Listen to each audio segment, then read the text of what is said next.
Oh, welcome, welcome, welcome, beautiful Paris Saint-Germain family. We're here after Paris Saint-Germain bottles top eight. As I always say, the anger, the disappointment, I put it in the live watch along. I put it in my reaction after the game. Yeah, it was good. It was good. It was a good slate. I'm calm. I mean, I don't know. The only thing I was thinking of, like just now, was everything Chosen was saying in the pre-match podcast. I know, man. Rivi, we've been here before, and if we face Chelsea, Rivi, it's highly likely we face like Liverpool in the quarters, maybe Arsenal in the semis. Um, oh yeah, as I've said for the past weeks, I look at next game now. I know we have the draw on Friday, which is going to be really exciting. I'm going to be watching the draw. Let's see who we get. Obviously, we still don't know. Yeah, there will be another draw.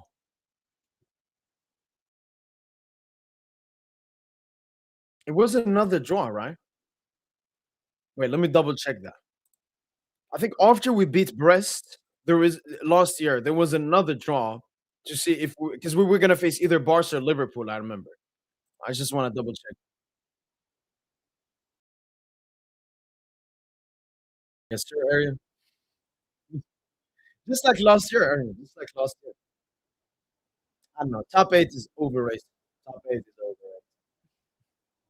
Let me see. I'm very sure it's 2 draws coming up.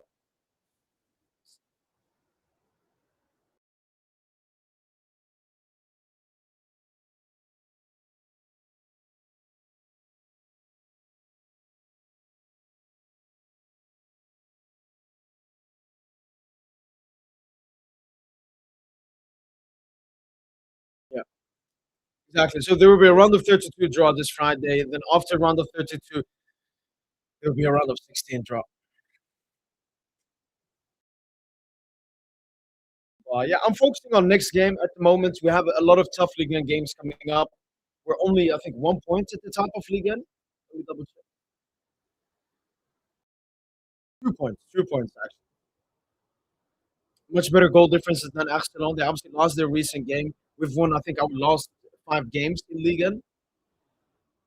We beat Auxerre, we beat Lille, we beat Paris FC, we beat Metz, and we beat Rennes. So, yeah, 5-game win streak. We just got to continue that. We have a lot of tough games coming up. Um, yeah, like I've already moved on from this game. Like it don't matter that much. Obviously, it matters, like from a Paris Saint-Germain perspective, but it's not like I'm surprised. All right, this has been coming. This has been coming.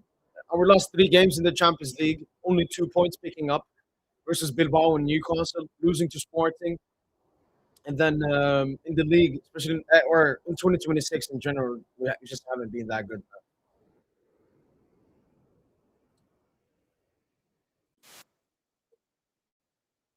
Yo, yo, yo, yo, yo. Is it better now? Is it better now? No, no, no. Let me know if the microphone is better now.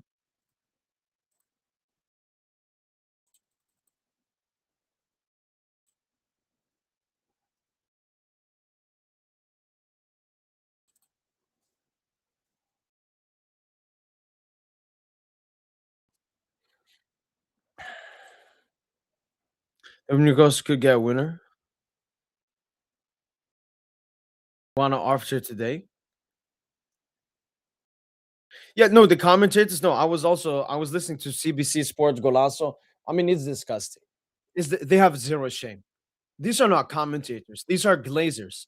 I'm a Paris Saint-Germain supporter, and I'm not as biased as them. It's disgusting, man. When that penalty the decision happened, what they were saying, man, it disgusted me, man.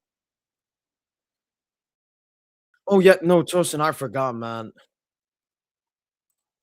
You know why I forgot. You know what I mean, Tosin.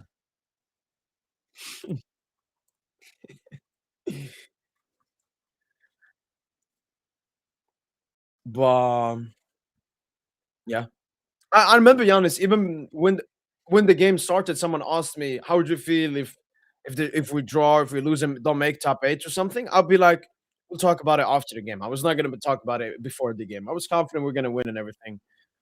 We got Mr. Junior here. Like, Junior, is it rage? Is it disappointment? Is it? It's happened so many times now. Like, it's not a surprise. I think the biggest issue, and I was just watching, I just realized PSG went from match day 1 all the way to match day 7 being in the top 8. And at the final day, they're out. I think for me, honestly, for me, the top 8, obviously, I'm gutted about the top 8. But for me, that's not even the biggest thing. For me, it's the fact that I just wanted to beat Newcastle. That's 3 games now. The first game, obviously, we don't talk about the first game. The second game, whatever happened then, and now again today. So again, 2 games against Newcastle, a loss in their first game, and 2 draws. And the thing is, the difference is that at least, okay, the first game, Fugazi, we move on. But I think the issue now is that even in that game, the return against Newcastle 2 years ago, the big difference is that game, we all realized we should have won that game. I think we had an extra like 4.57 or 4.58 or something. The difference now with the team is that at least even last year when we were struggling at the beginning of the year, we were creating chances. We were on the XG. We were doing it. Now we're just not creating chances. We're needing Vitinha in the long shots to basically save our asses. So, I still felt we bottled this game in terms of the opportunities we had. Yeah, of course. I think we should. Dembouz, I'm looking at 3. Like, even the big chance thing of FootMob, it didn't make sense. Like, Dembouz penalty. Yeah. Then Dembouz, chance right after he missed the pen. Yeah. And then the cross from Nuno, you remember? To Patch, was it the Patcher one or? No. Oh yes. Yeah. Where just. I mean, I think that one was a hard finish in the second half, and no, but I think the Patcher just one, like when you accumulate them. Yeah. Like, Dembouz should have at least, he has like 2 XG this game, and then as you said, the Patcher one.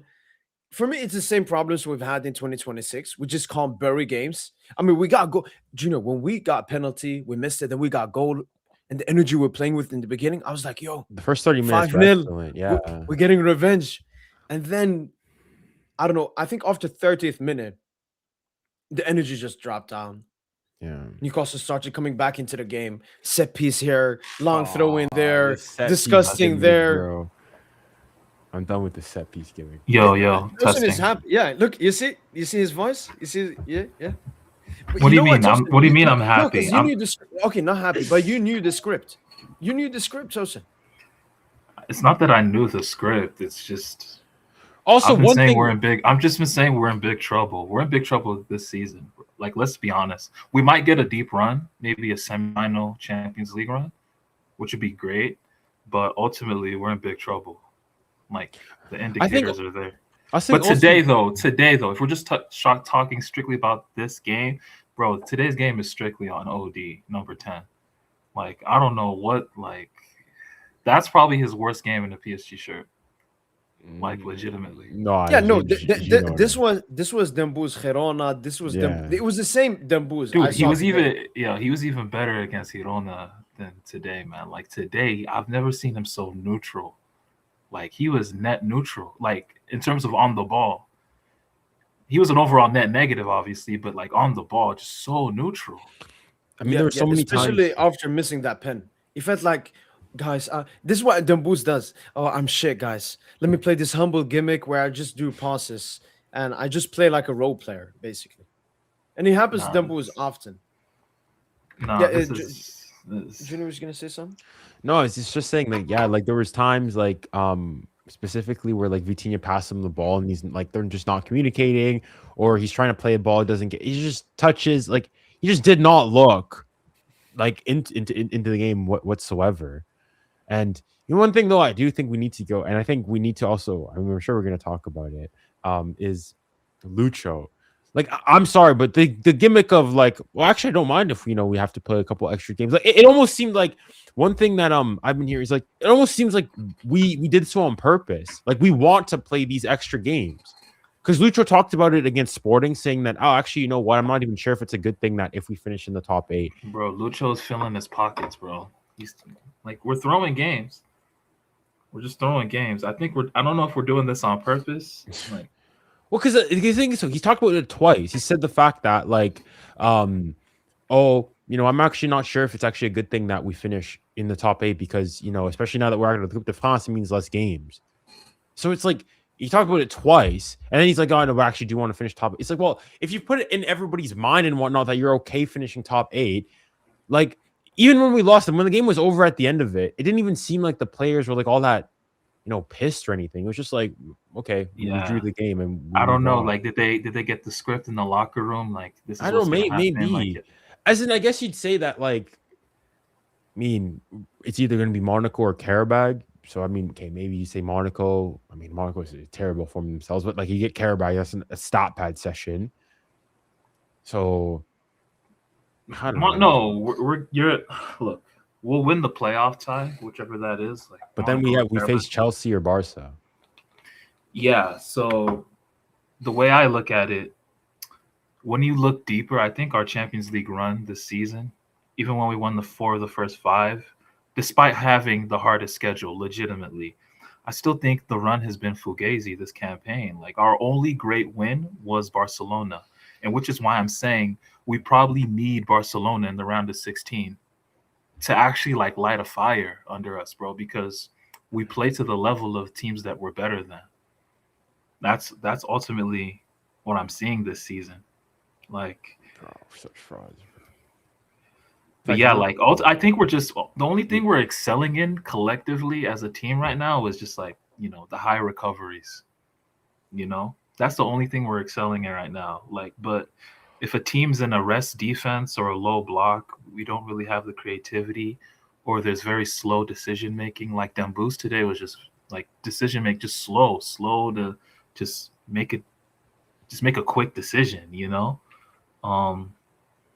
Yeah, and if it's a high press, if teams are pressing us high, I mean, we're susceptible to a turnover, but in the times when we even do beat the press, the attack either slows down because we're not proactive enough. We just get back into our build-up shape, right?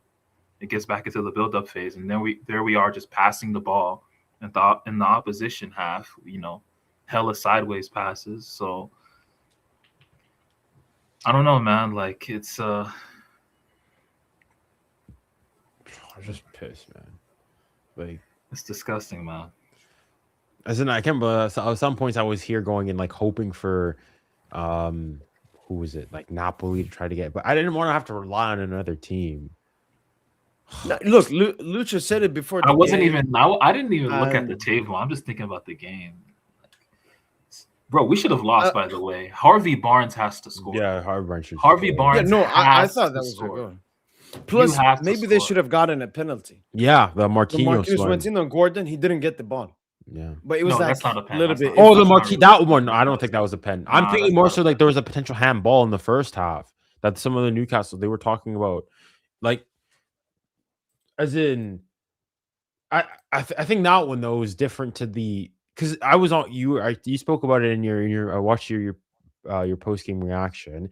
The fact that the English commentators were talking about like what is his hand is in a natural position. Yeah, that was disgusting. That was like the only thing that they could. I heard maybe the argument was that initially it did hit Barco's arm, but his arm was like literally like on him. So maybe there by the rules of the game, okay, fine. But like he literally like yes, it's not. They were saying his arm is in a natural. This is a natural position. I said he's a T-Rex. This is a dinosaur. I think he means it's more so like the movement. It's like he's coming back. It's not purposeful. I think is what he's meant to say. But like okay, yeah. But they've changed the rules. Back in the day, it used to be if it's a purpose handball. Now it just if it's it just touches a handball. your hand. Yeah, I mean not when he swipes, he hits the ball. It's pretty clear. But like honestly, like I'm just like. Yeah, OD get Dembele off pens, man. That's what. Yeah, 3 pens missed. Yeah, I'm thinking Nuno Mendes, Leighton Baines. Yeah, I think that's what we got to become. Nuno Mendes, Leighton Baines, because this season he's taken 7 penalties, Junior. When you include penalty shootouts, 3 misses. He missed against Angel beginning of the season. He missed against Flamengo in the penalty shootouts, and he missed today. Unacceptable. And when he was gonna take the pen, I said. Dembele's prepare for this pen. We're gonna get a lot of penalties in the knockout stages. You better score here in a group stage game, beginning of the game, less pressure, and he fucking misses it. So like, no, he has to go off pens. It's and the thing with us, our issue is we don't have like a professional penalty taker. I don't think we have a single player that's taken more than 15 penalties in his career. So I think we should circulate until we find a good and consistent one. And I'll go for Nuno Mendes. He's my option now. He's a starter, plays basically all of the games and everything. I think he should be taking the penalties. Or Hakimi. Nah, Hakimi also missed a huge one thank for you. Morocco recently. Yeah, Oh shit. In the AFCON. 2 years ago. But yeah. I'll go Nuno. I think Nuno's taken like 5 in his career, five out of 5, and all of them are like really great, really clean.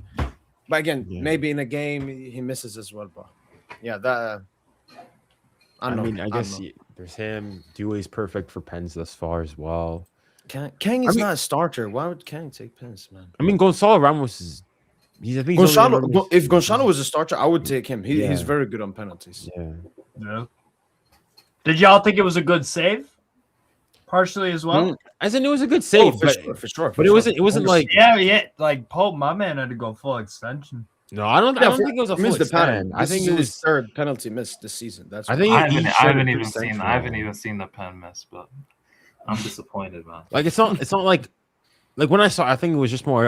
Like I'm not trying to take anything away from Nick Pope there, but like I think he would. It wasn't like the most. But yo, this is ever. you know The what, height man? was the You know what issue. this tells me though. The height was the issue. It wasn't You know- high enough on Pope. You know, we That was- clown like the likes of, and don't say I'm an Mbappe glazer for saying this, but we clown the likes of Mbappe for scoring pens and shit. It's really not It's easy. It's not valuable, easy to bro. just Easy, you gotta bro. scoring pens is Shit no is joke, valuable. man. Sure. It's Like valuable. it's really People- not. Yeah, like scoring No, pens really I no. completely agree with you. People take penalties for granted. You can't especially take us, shit for granted, man. because we back in there. I remember we had Ibra, who was a really good penalty taker. Then we had Cavani. Then we had Neymar, who is one of the best penalty takers I've seen. And then we had Mbappe, who's a really great penalty taker as well. Yeah. Now we're in a situation. It was the same with set pieces. We used to have Di Maria, Neymar on set pieces. Now, like Vitinha's still okay. Nuno Mendes is okay, but it's a huge drop off from what we used to have in terms of set pieces and so on. But Steve, to talk about Newcastle, honestly, shout out that you guys came here to play football. Because I said that if this game was played in maybe match week 5, it would have looked a little bit different. But you guys played like you had nothing to lose, massive acres of space. Like when we scored the first goal, got the penalty, I was like, that was a transition. It was that, I never thought you'd score a goal like that. But I didn't think the game would go like that. Yeah, and you were pressing us high in moments. We told you, man. We told you. No, I'm talking more from Newcastle. Like Newcastle, Miley in that right wing back position. I'm telling you, he is our version of Zaire Emery. He's our version, bro. Came out the same season as well. Yeah. I mean, that first 15 minutes was not good. And I feel like after the Kvaratskhelia injury, things changed massively. Not only did you have to sub on Doué was very poor. Very poor. So underwhelming. Disgusting, man. For a player I like, he wasn't even that bad. He's a troll, Tosin. He's a troll. The first thing is, I've already cooked him for his crosses. Like, he has the worst cross I've seen because he crosses to absolutely nobody at the back post. And then Nuno has to fucking make an insane run and catch up to the ball. Second thing was his fouls. The Trivella cross for Pacho. But then he started spamming the Trivella once as well. And then I disliked his fouls as well, Tosin. His fouls. He was fouling Newcastle players when we were having insane press. He was dragging their shirts, going into Tonali. And then I was heated in the last minute of the game. Again, we wouldn't have scored. He gets the ball. He tries to fucking turn between two players. Like, so immature. Lack of awareness about the situation. Yeah, and I was hyped about both Doué and Dembele coming back from their injury. I think Dembele, I'm still being very positive with him since coming back in 2026. He scored massive goals. Doué in 2026 has been disgusting. Like, when does he have a GA? He's been in poor form. I'm not overdoing it, Tosin. This was the golden boy, young player of the Champions League. We gotta have high expectations. Tosin, me and you were sitting here and having debate, Yamal or Doué. You can't now say no. Yamal is.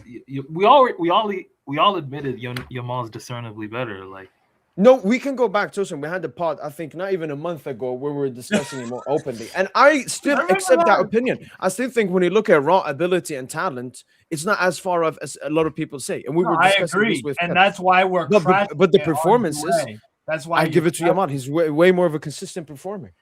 Man, but yo, one positive from this game, man. Kvara was hoping, man. Kvara was Yeah. outstanding. He But the was. thing is, hoping. We had no I- answer. We I had no think he's answer. gonna be First gone, 20 bro. He's gone for 2-3 months, bro. It's Yeah, That's like a 2-3 Hakimi. months. What the fuck you mean 2-3 months? As in, for me, it looks identical to the Hakimi one. No, it looks like a What? two. That looks like a No, it's just ankle like sprain. muscular part. Bro, just thought- he put you just- no weight. He That- put no weight on it going on. I know, but that's like an ankle sprain. That's like a 3-week. I thing, don't know, man. bro. For me, I just got legit flashbacks did- back to the Hakimi one. Nah, Lucho no, said bro. it's an ankle injury. It's complicated, but I hope I'm wrong. And then we'll have good news. We'll know more tomorrow. So I Bro. don't think anything. Contact. So, for an example, Bruno Guimaraes just got a ankle injury and didn't play. He got injured literally last Wednesday, so about a week, and he's missed this game and this game. But he's on the bench for this game. Yeah, that's Okay. what I'm saying. Like a 3-week Oh. thing. Like you don't think Yeah, he'll be no, back? no, I'm not it, even no, returning. It just said the Yeah. first reports are worrying regarding Kvaratskhelia injured this Wednesday. Oh my, we're There you fucked. go. I think it's another Hakimi It one. is cooked. Because I was No, like, no. yo, after Vitinha scored the opener, like one of the things I was like coming onto the pod, I was gonna say, yo, the answer at right wing is Kavicha. Look at how good he is. Like, look at the interplay with Hakimi. Like, I was like, yo, this is the answer at right wing. Shit is cooked, man. I mean, But, now I'm looking at our players. I'm looking at other players. Like they gotta just up their performance. I'm looking at Due mostly because I think in 2026 Yeah. has been absolutely disgusting. I don't know. Like, he- I like, wouldn't go that far. I but like, noticed. I the one noticed. thing I would blame Due for, I would agree, those fouls, like lack of discipline on those fouls. Like, Yeah, think and it's just- I think also it's frustrating. and also when Kvaratskhelia got subbed off, there was a certain tempo you guys were playing at. There was a certain chemistry. Yeah, There was a yeah. certain like he was playing it certain quick. He was bit of playing quick, swagger. man. Yeah, there was a He was certain bit playing- of swagger, and then when you brought on Due, the vibe changed because It he did, wanted to it kind did. of slow it down a bit. He wanted to do his own thing. It's Yeah, he's more individualistic. Like Kvara Yeah, is a very which good is team player, fine. collective. which I is remember once we had the contract at down Yeah. the left side. Nuno Mendes is running. Yeah. Due gets it, and then baila. like- he it's like thinks a the diff- Neymar music is on. Like yeah. If that's Kvaratskhelia, he gets it right to Nuno Mendes, and then we're in trouble. Well, I think it's just it's just something in his head because Yeah. like Due can play very like simply. Like there were times Yeah, I like, was with thinking Champions League Kvara. final, Yeah, I Champions think League final, I just that's think it's what I getting wanna see to his more from head. Due. I just think it's getting to his head. That's what happens with young players. You go through ups and downs. I know, Yeah, but I no, thought, I thought I he think went through Due a is humbling fine. period with the injuries. Oh yeah, I think Due is fine. As in, I too. think it'll be fine. I'm not worried in that. I'm just like He's- I'm just not he's happy involved- with his. We're just talking about the performances. game today. In 2026, he's been way under par. We all know on this. No, pod. he's still he scored like 3 goals to start the year. Fuck the DNA, bro. Performances. Wait, 1 goal Paris FC.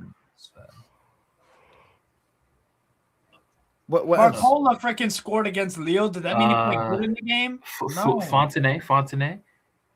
I mean, that was the Brace. last year. Oh No, okay. but one thing I would say, Barcola, despite today, I think in front of goal, it's a similar Barcola. I was still happy with Barcola's overall. I thought he Yo, played Barcola fair. had this He's one obviously run. called for the Barcola had pen. this one run. Barcola Yeah. had this one run where he Yeah. dribbled inside and checked back to his left. That shit was cold. That Yeah, shit was that was cold. What happened after?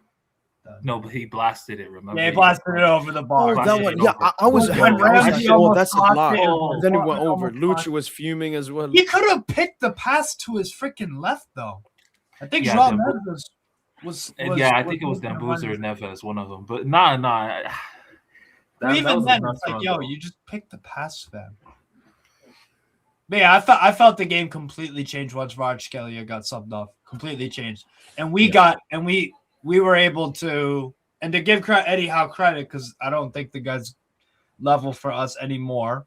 But tonight he did a great job of adjusting. You on the debut a fly. back three. We didn't debut it. We did it last year. Last year, okay, but this season, Yeah, season this is season, that. sure. It's So been you a while. debuted a back three for the first time this Yeah. season. which explains What why am I we telling y'all? Like, yo, we struggle against 3-5-2, like, or 3. Yeah. We struggle, bro. Five at the back, we be struggling, bro.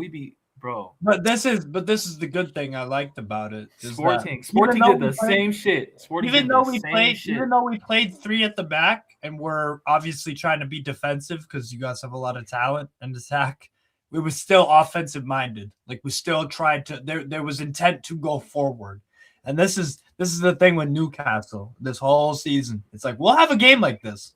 We'll play really well against a top team, but then another game we'll play like we'll be awful, completely awful. So I didn't see this coming. I did not see a 3 at the back positional formation change or anything. I didn't. But I thought, yeah, Pulp was great. It shows that Ho been in the film room. In the film room. He's seeing patterns, bro. Yeah, and I like that. Teams are going against our back 3 in possession with their back 3 out of possession. Like, they're trying to match us. They're trying to just match us. Right. Yeah. But yeah, I honestly thought that Barnes won it at the end. Honestly, yeah, if we conceded, I was gonna crash out. Barnes has to score it. He has to score. Yeah, he has to score. Makes such poor contact on it with his right. And then the Willock offside goal, bro. When Gordon came on, bro, Orquídeos was in hell. Bro. I don't know what. The only thing that I'll say is that I don't like that Eddie Howe did was subbing off Voltemata. That's the only thing that I didn't like that he did in terms of substitutions. Everything else I was fine with, but that one didn't make sense because as the game wore on, Voltemata was getting a little bit better. I thought he was all right. I thought Willock was fucking hell. Willock was awesome for us. Absolutely tremendous. Botman was great. Byrne was great. Chow was great. Tonali was actually pretty quiet, but he had a pretty decent game. I was happy, man. Lewis Hall, my God. That guy. We need Barca to save our season. We need Barca in the round of 16. If we get Chelsea, I'm gonna go out on the limb and say we lose. Why? I actually wouldn't mind Chelsea. We need Barca. We need Barca. Like, we need Barca to save our season. Look, I must say this. I'm someone that is always up for a challenge. I always want the toughest competition. But I mean, Barca at the moment, I think they won 14 out of their last 15 games. Yeah. I would rather face Chelsea, Tosin, because like both of them, Tosin, are teams that I know our plays well. But Chelsea, Tosin, we can get that fucking filthy revenge. Exactly. If there's any team our players want to beat, I think it's Chelsea and Bayern. We're already fucking beating Barca and taking we beat Barca.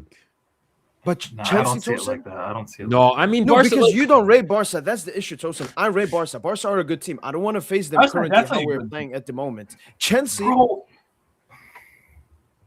you gotta stop this underrating Barca gimmick, Tosin, because I mean, like, we gotta be serious. Like, Chelsea is a team we can beat, we should beat, and I think our players will be up for it. Did you see how Rossinier matched us with Strasbourg? Like, you don't think he knows PSG in and out? You don't think? Like, I'm just saying. But the thing is, there's ego, and that's the thing. Is like, I think one of the things also that we have to talk about is like there's this teams that we play that are below us. We play to their level. That's something I've noticed. But the thing is, I think an elite team. We need to play an elite side with elite players so that our players are actually up for it, bro. Because I don't think it's just I think it's just the ego, the psychological aspect of, like, if you go and you tell them we have to go and play Chelsea again, I think the players are going to realize that we need to respect these guys. Because don't get me. I think if we play Barca, we're going to have that aspect of, it's Barca obviously, but Chelsea smacking us 3-0, all that. To me, Junior Barca is the opposite. They want to beat us way more. Yeah, they want to beat us more than we want to beat them.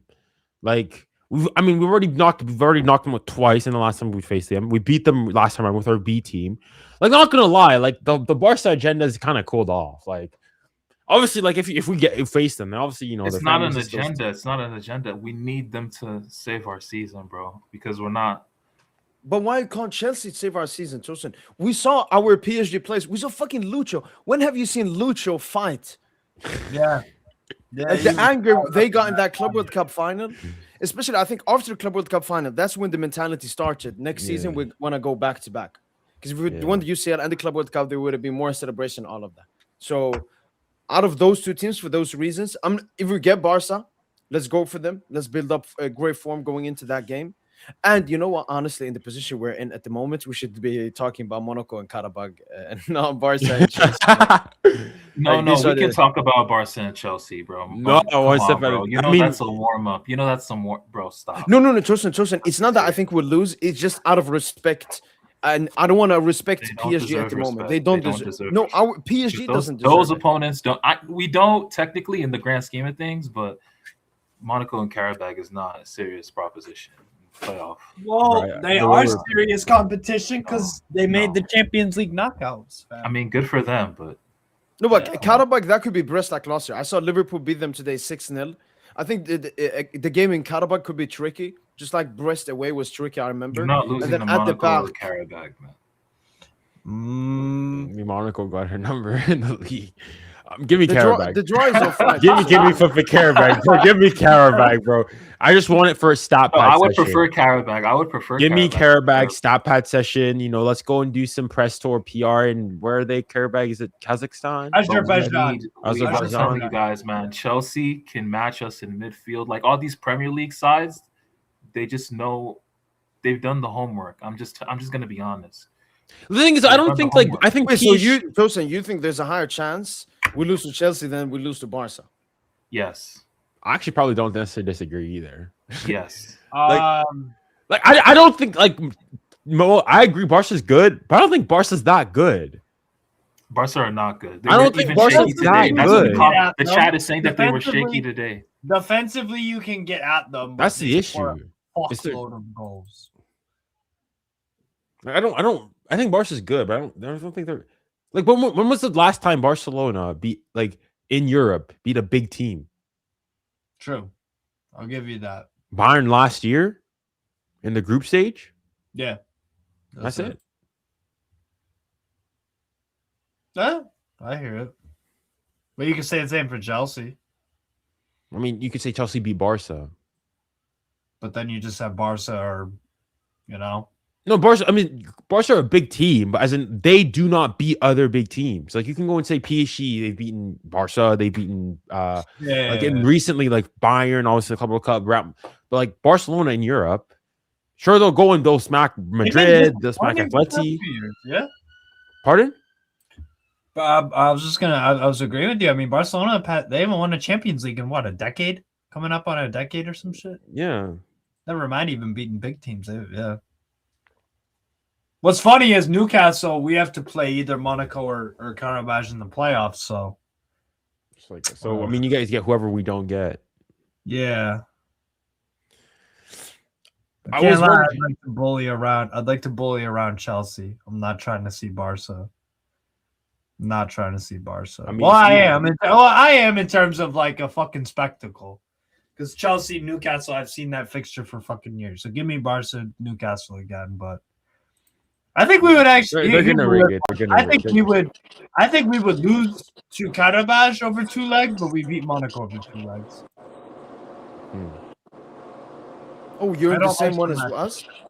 Yeah, they're in the same group, so they get whoever we don't have. Yeah, they finished right below us. Yeah, we finished what 10th? No, we finished 11th. They finished 12th. So in the end, we got 1 more point than we did last year. Right. Yeah. Wow. We conceded 4 less goals than you guys, but you scored more. Yo, man, can you hear me? Yo, what's up? Yo, I just wanted to give a shout out to Junior and Mo, man.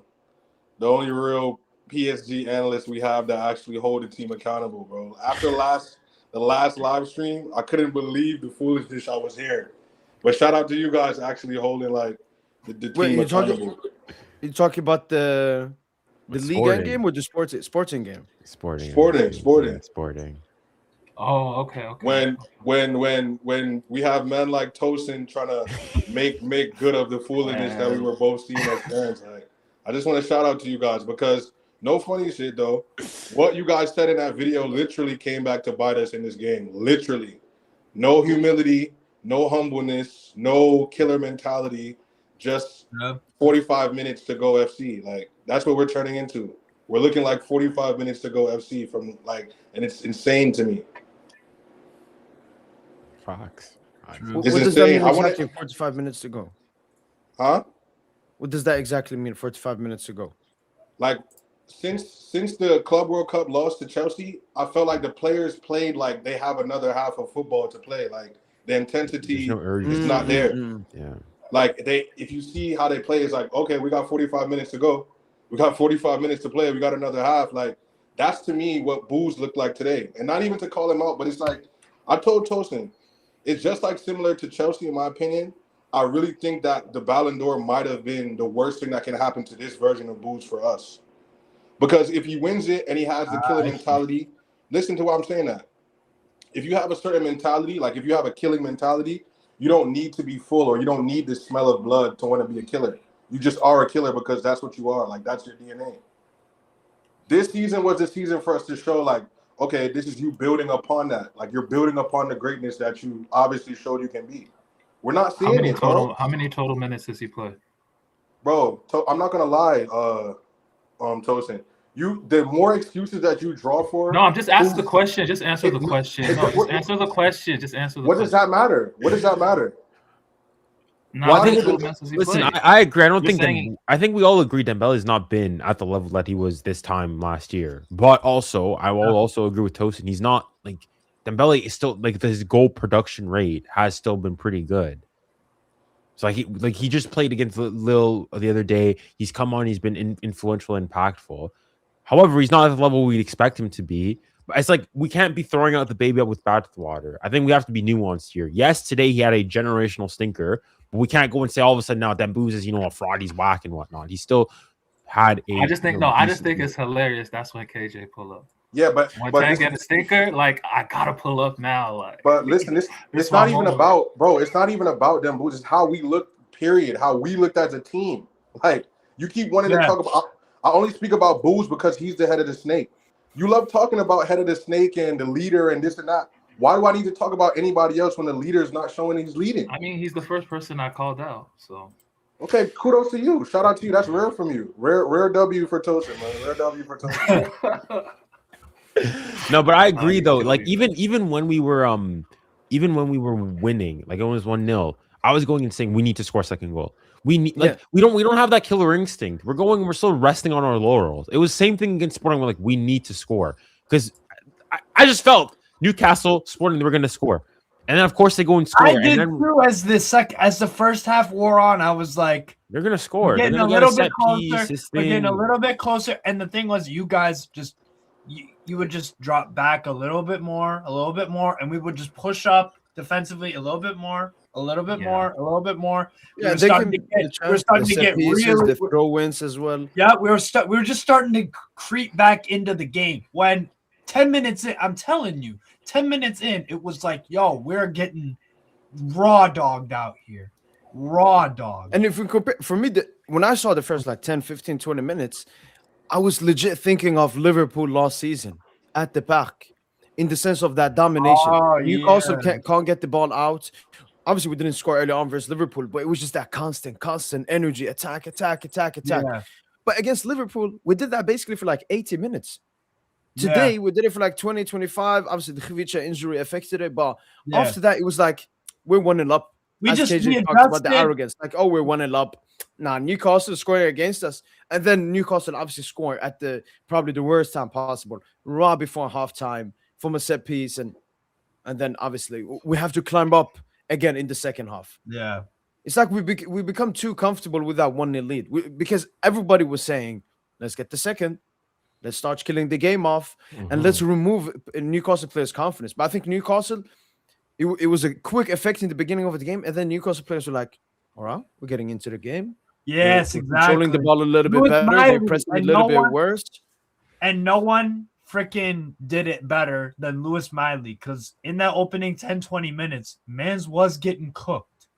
Let's be real. He was having problems handling Barcola, but he adjusted on the fly, and he figured out, okay, this is where I need to be. This is the distance. This is what his moves are like. And it as a team, we just took some time to adjust to what you guys were doing. And then we were like, oh, okay, it's actually we are capable of hanging in there. We can, and then after we were like, okay, we can contain them to an extent. Now let's go and try to play football. Again, it was just confidence growing. And yeah, it's just like I said, it's just a fucking. You know what? It nearly reminds me because we saw glimpses of it last season in the knockout stage against Villa. Yes, But at least that time we were 5-1 up. Yeah, 5-1 up with 60 minutes to go. I understand why you become comfortable there. Here it's 1-0 at the back against a good side in Newcastle. Why did you take your foot off the gas? Why do you think the game is over? I don't know. Like I don't know that ruthlessness. Like imagine we did this in the UCL final versus Inter. We didn't do that. No, we just kept on going, and the goals kept on coming. Inter's confidence your foot on the gas pedal, bro. But that's where I'm like, I mean, I don't want to start conspiracies, but like, I feel like even if not officially, I feel like this gimmick of like Lucho, I don't mind if we go and we play round of 32, because I'm sure the players would have gone and seen, even if we lost the game, where would he have finished? What? Top, like 11, 12. So if you took away 2 points from you, you would be one point today. You'd be in 16th or 17th. You'd be in 16th. Yeah, E2 is just spitting right there. It's really all about Lucho's football is just very, very demanding. Well, I don't think it's. I just think that because hold on, like, bro, look. Yeah, but so is our football the way we want to play. Yeah, I think you guys ran more than us today. Actually, you ran more against Auxerre by about 3 kilometers. Yeah. Yeah, Auxerre. We actually outran Auxerre. 3 days ago. Today, we were like, I think we had like 103 kilometers through 85 minutes or something. That's very low. That's not. Yeah, it was like 109. But that's because we've been talking about like maybe Auxerre was the game changer, and we got to look at the bigger picture. We didn't see this in the Sporting game. We didn't see this in the Bilbao game. Is it that the energy levels are steadily coming back? Because at least we can walk away with that first 25, 30 minutes. Well, I think, which reminded me of PSG from last season. We just need to be able to do that like throughout the game and not drop the level. I don't know. I just really feel like even you go and you look at the first, like even when it was 1-1, I was thinking like surely, like the flashbacks that I got back. It was, remember 2 years, the year the year under Galtier, where it was away. Was it Ben? No, it was who was it away? Who was it playing? Was it Maccabi Haifa? I think we were playing away. Anyways, in that game where we needed to like no, it was when we had Juve in our group. We went to Juve. We were winning the game. Yeah, we had Benfica that year. Oh. And so we were winning. We were coasting, nothing serious.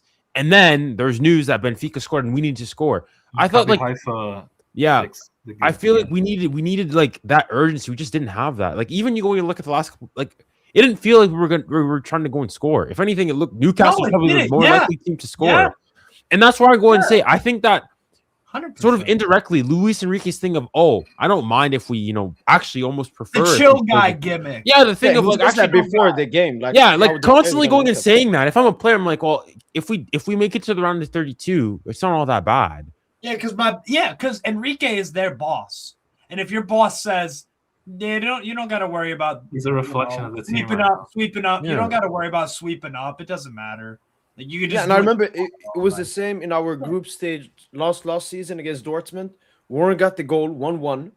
If we had won the game, we would have finished first in the group. Mm-hmm. But Lucho instead was like, well, let us draw the game. I think that one was slightly different. I think that one was different because that one, I think it was more so Lucho being pragmatic in that if you lost that game, you're but I think Lucho's pragmatic because he cares about the league at the moment, and he knows this game isn't as relevant. Because this is what we talked about yesterday. We said yesterday, at the moment, I think Lucho and the players prioritize the league over this game strictly. But hold on. It makes no sense though. It makes no sense. It makes no sense. 11, so you prioritized it to some extent this game.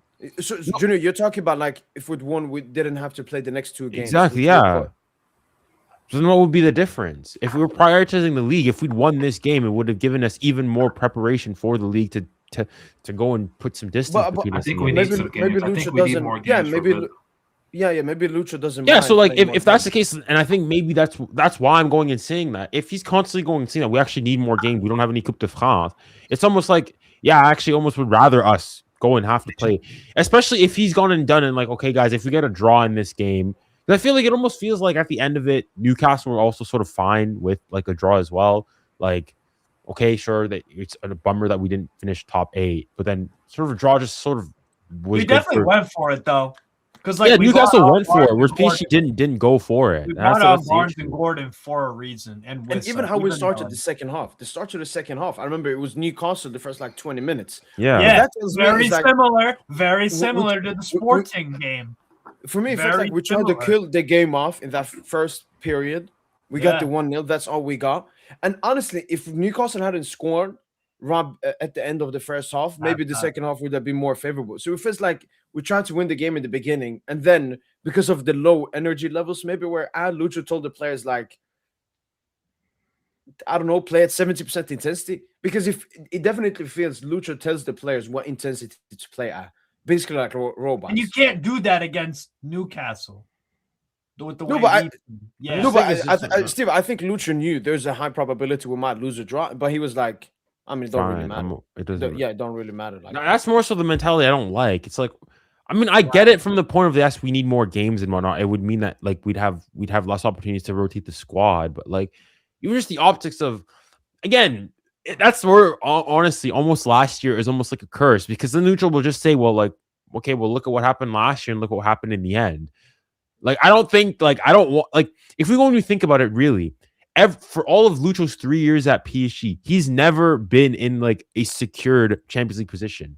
He's never finished top of the group when it was Always that one group scrambling. year, And or to be in the fair, top he's had 8. some tough games and some tough opponents and some crazy no, results. we've actually had 3 group of this actually every single time True, we've had true. this group stage. But Junior, the quote that we've been talking about, I want to read the rest of it because a lot of people posted just the preliminary parts.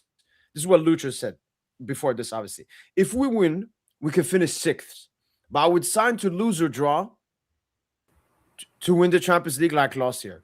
And then he says, if I'm told I'm in 15th and I win the Champions League, the real Champions League starts in the knockout stages, in the knockouts. We're an incredible team and we're going to prove it once again. It nearly feels like he doesn't put in the enough intensity in the group stage because it's all about just qualifying. Whether it's round of 32 or round of 8, Which is true. round of 24. Which is and not then wrong, it's a yeah, he's knockout. not- he's and not he says wrong. himself is a knockouts and we're an incredible team and we're going to prove it once again. So it feels like I Lucho agree. basically half threw away this. And you know what? I'm gonna say this for I'm gonna say this for the 4th time this season, or the 5th time following INT. The season starts on Sunday. No. Season Tosin, starts on this Sunday. the streak, the unbeaten streak, I guess, will already start. But I guess we'll see peak PSG in that round of 16 versus Chelsea or Barca, just like Liverpool last season. I hope it has to be Barca. I mean, but even then, I think like I want to try to be optimistic like you guys, but like I'm most like last year we were that December we were already in a good run of form previously. Like we were on a crazy winning. We're no, like have you hold on? Yeah. I think we need to see just how Yeah, maybe, like Junior, fugazi- maybe now that league streak starts. Maybe it just starts a little bit later. Like, look at how- because we had to start the season so early.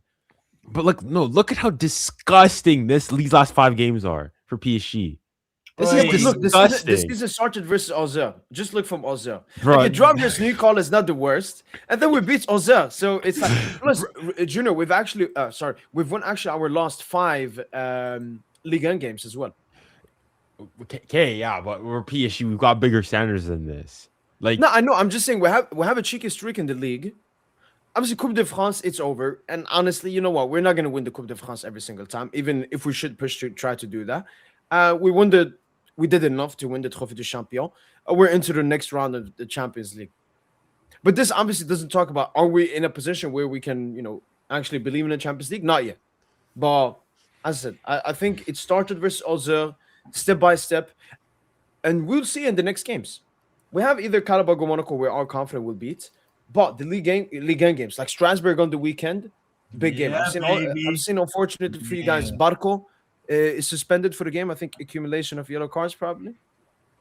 But Fuck yeah. That'd be a good game. That's not a good thing. Barco being out is not a good thing. Again, Bruno out today. Who else was out? Joelinton. Mm-hmm. It's not good And when Livermento starters are out. as well. Yeah, it's not good when starters are out because then somebody steps up out of nowhere. Yeah, it becomes more. They become more like Joe Willock. Joe Willock today played like a dog.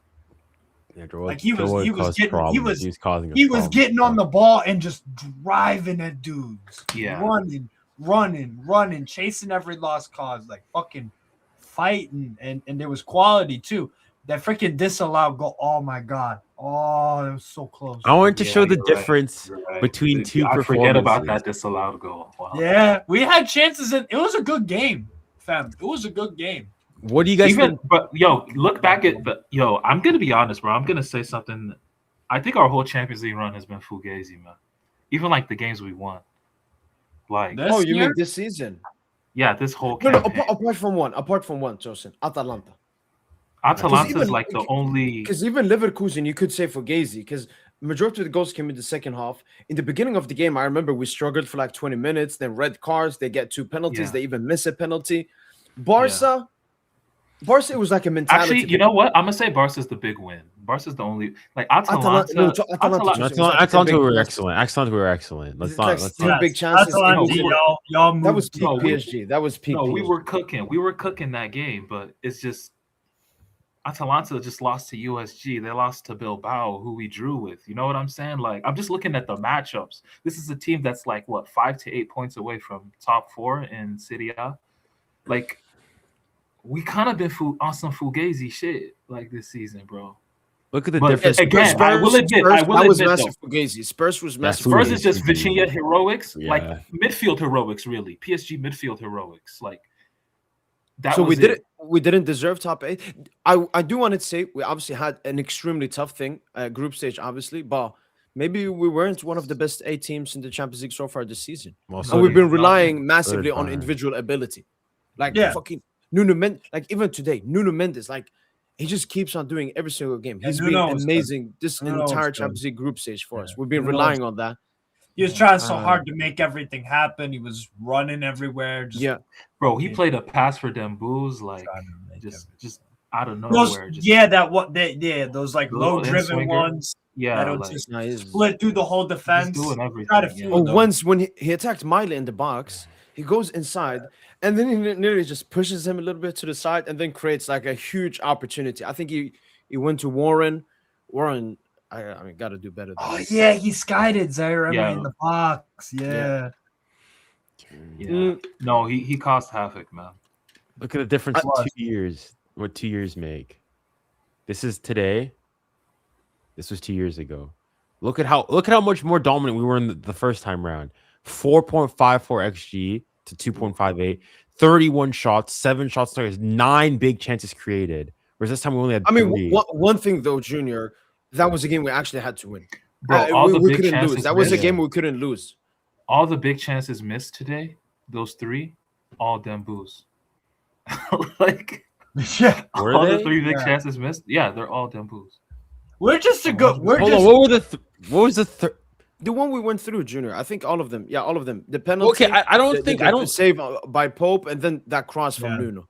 Like insane cross from absolutely nowhere. So wait, the Pacha one is not a big chance created.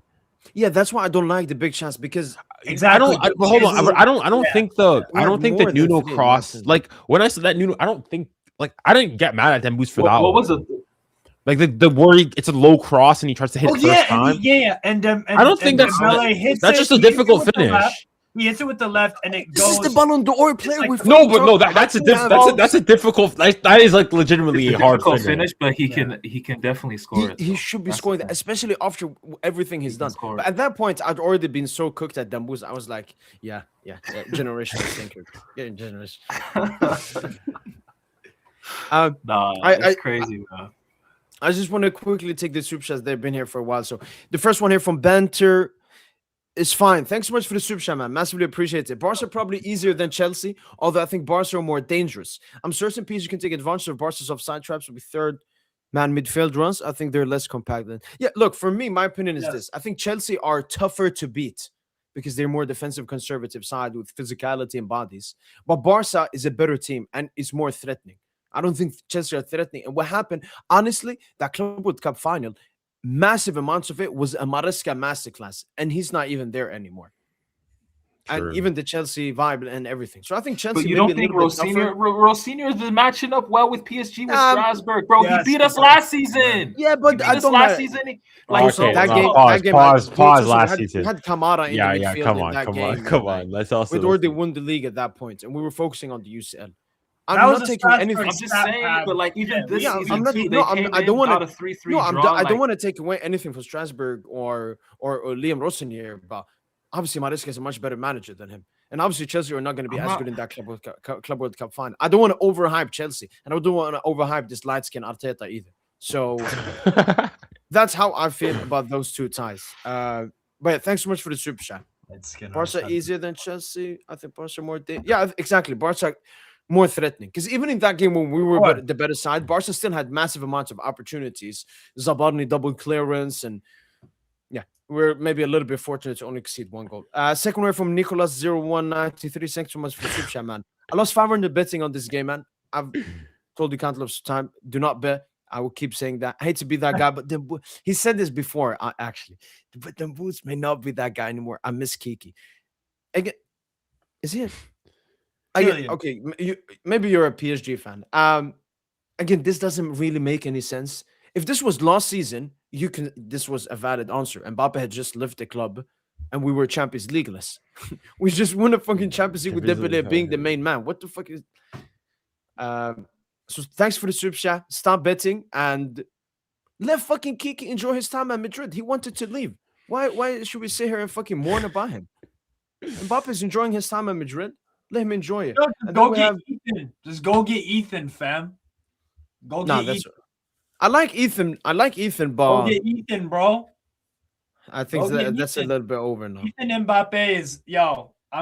He's actually he's not bad. Like I actually think he would have probably had a spot somewhere on the team, like in the rotation.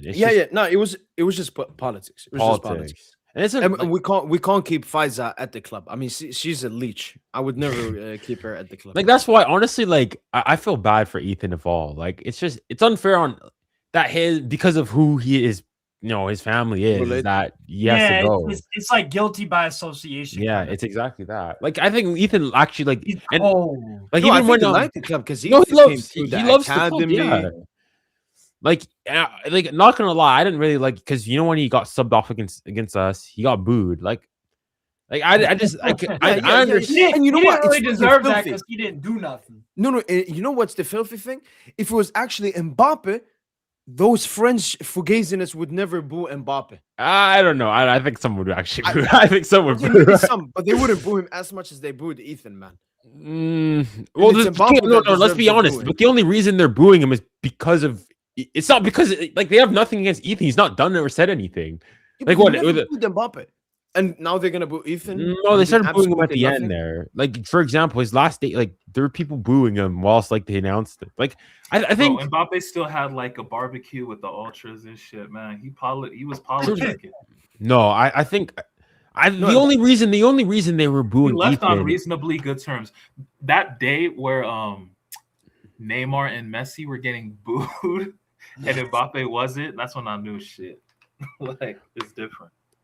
No, but so wait, Mo, you think that if we were to play Real Madrid at home, you think Kylian would get less booze than Ethan did? He wouldn't get any boost. No. Because there's just because hold on. The only reason Ethan was getting booed is because of his brother. And PSG fans don't. No, but I think he's an easy target. Mbappe, they just fucking glaze him. They glaze him, man. No, I think you're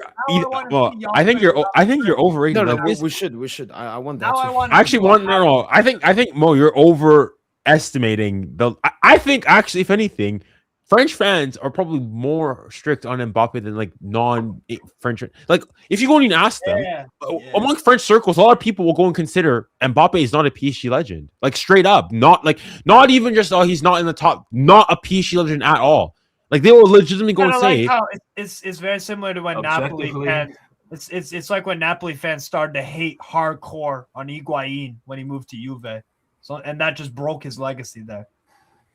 It just broke it, bro. Like Napoli fans don't fucks with Higuain after he went to Juve. like, I think At if you asked, like if you did a poll right after like like after a PSG game, you asked them, do you think Mbappe's a PSG legend? I think some people will go and say, but like I think a lot of people go and say no. He is. Yeah, I agree. Objectively, I think he is. But like if you mean by like from in your hearts and those things like that, like there's a lot of PSG fans may not even have him in his top 5. Yeah. Or another example with Newcastle with Isak. No, but none of our fans are going to consider, you know what I'm saying, him a Newcastle legend, even though he was a fucking bomber with us. He's a maniac, but And Man, Newcastle playing well was so predictable, man. Disgusting. hey, man, this is I was surprised. I was very with the lineup. When the lineup dropped, I was like, oh wow, that is different. That is different to what Eddie Howe usually does, and it worked a treat. It worked a treat, man. So, and I just want to take this last super chat here once again from Banter is fine. Thanks so much for the super chat once again, man. Thanks so much. Arrogance is the wrong word. I don't think PSG took their foot off the gas. 2. Newcastle just had a good game plan. They were own spells normal. Newcastle just frustrated you the more the game went. If we're strictly talking about this game, this comment could have been valuable. But this is something we've seen from PSG, especially in 2026. This arrogance. You know, this is a young team that just won the Champions League, as treble, as sextuple. They're already in the history books. The most Ballon d'Or nominations. Ousmane Dembele won the Ballon d'Or. Doué won the Golden Boy. This is a young group of players that felt how it was like, I don't know, at the peak of football, like most football players have never been at. And that definitely affects, you know, their performances. They become arrogant and all of that. Again, I don't want to send this towards Yamal or something, but I can make him as an example. Yamal, after that Euros, there was definitely a switch in how he behaved and everything. And now we're seeing the switch to come back to more just playing football, and enjoying himself on the pitch. Now, it's a common thing amongst young players and so on. And no, if it was just this game, I can agree. But this has been a pattern for me. I think we went into the Club World Cup final versus Chelsea arrogant. I think some other games we went in arrogant, especially these Super Cups we've had where we haven't performed that well. And it's this sense that we're the European champions. Yeah, we'll we find play out. Paris FC in the Coupe de France. Or if you think Paris FC is going to beat us at the Parc, we're the European champions. we just beat them last week. Like this exactly. We just beat them. Yeah, it's easy. Oh, Sporting, it's still 0-0, 60th minute. Come on, Sporting. We'll get a goal. We'll find the goal. And I think it's that. It's like, to be honest, confidence is great, but it's too much confidence. Like we can't behave. Can we like be that. real though? Can we? I think this is something PSG have always had. We've always had that arrogance and always played like it's not in the final versus No, I disagree. But not this much. No, I disagree. I I think this is disagree. The last season knockouts, we were humble. I disagree. I disagree. No, I'm talking about like I'm talking historically. No, even Mo. I disagree. I think like there's a difference. I think there's historically. I think it was more so that we had a complex. We were scared more so than anything.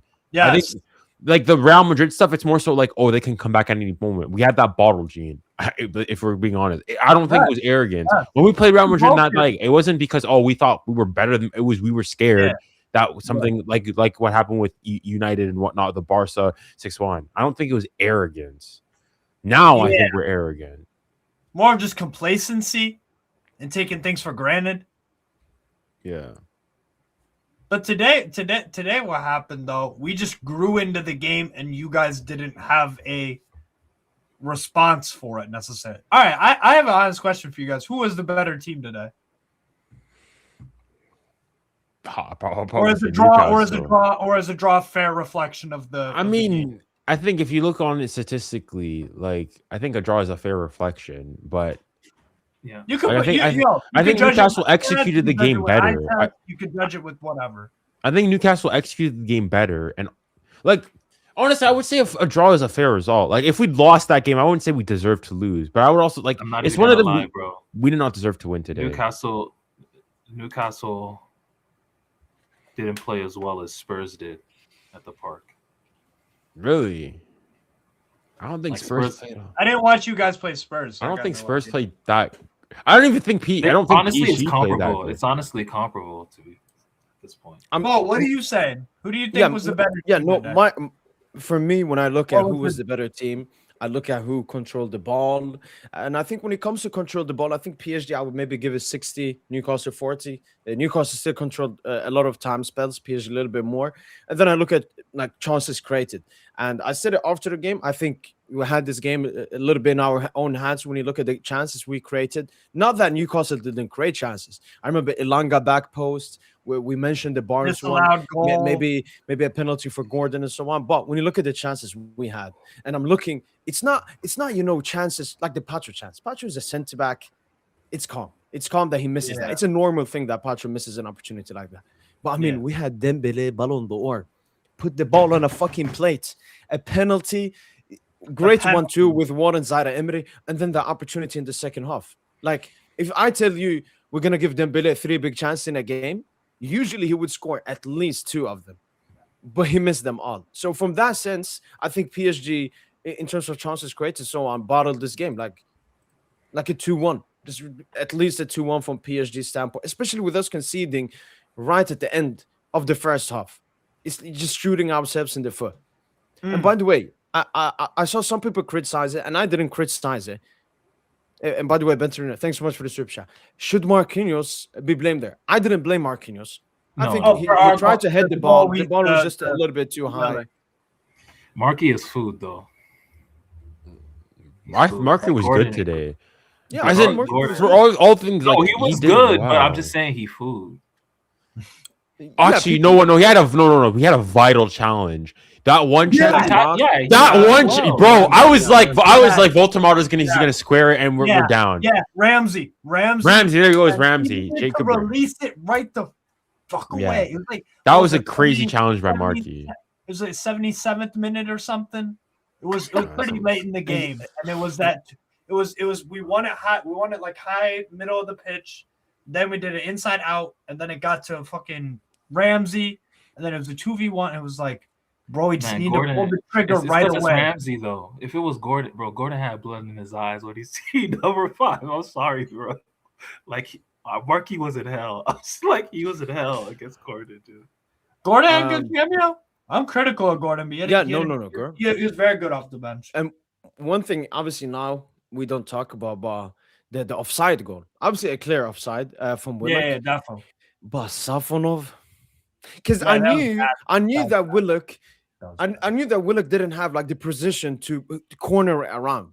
I was like, Safonov, come on, you got this. He shoots it straight at him, and it goes just underneath him. We're having like a goalkeeping fucking who's gonna be the goalkeeper this season now. I was still happy overall with Safonov, but do you think the reason why Safonov started today is because he's slightly better at claiming crosses and on set pieces? Is that the? No, I think the hierarchy. I think what Safonov did in the Flamengo game. I think at that point, Luis Enrique in his mind was like, "You're my keeper," and I think the players in the PSG team were like, "For the rest of the season in the big games, we trust Safonov more than Chevalier." It's just that he was injured, and this was the first game he came back. And Lucho, when it comes to his hierarchy, he's very strict with it. If he believes this player, made a huge save late in the game. Yes, I remember his punch from a corner. That was huge as well. Yeah. So yeah, I think Safonov is our starting goalkeeper at the moment. Yeah, he was solid today, and I think he'll be there for the rest of the season. Because now we're in the beginning of February. We're not going to be sitting here and talk about Chevalier and Safonov. I think it's Safonov until the rest of the season now. He's won Luis Enrique over. And you said it, Tosin, that window. Pacho, Neves, Due, and now Safonov. It was a perfect window. Those are all 4 starters now. Yeah. Safonov's a really good number 2. I'll tell you that. Very good number 2. Yeah, I think if Chevalier remains as a starter, I think Safonov should look for another club. He deserves to be a starter. Somewhere. Absolutely. Yeah. I'll take Safonov at Newcastle if he needs somewhere to go. Absolutely, bro.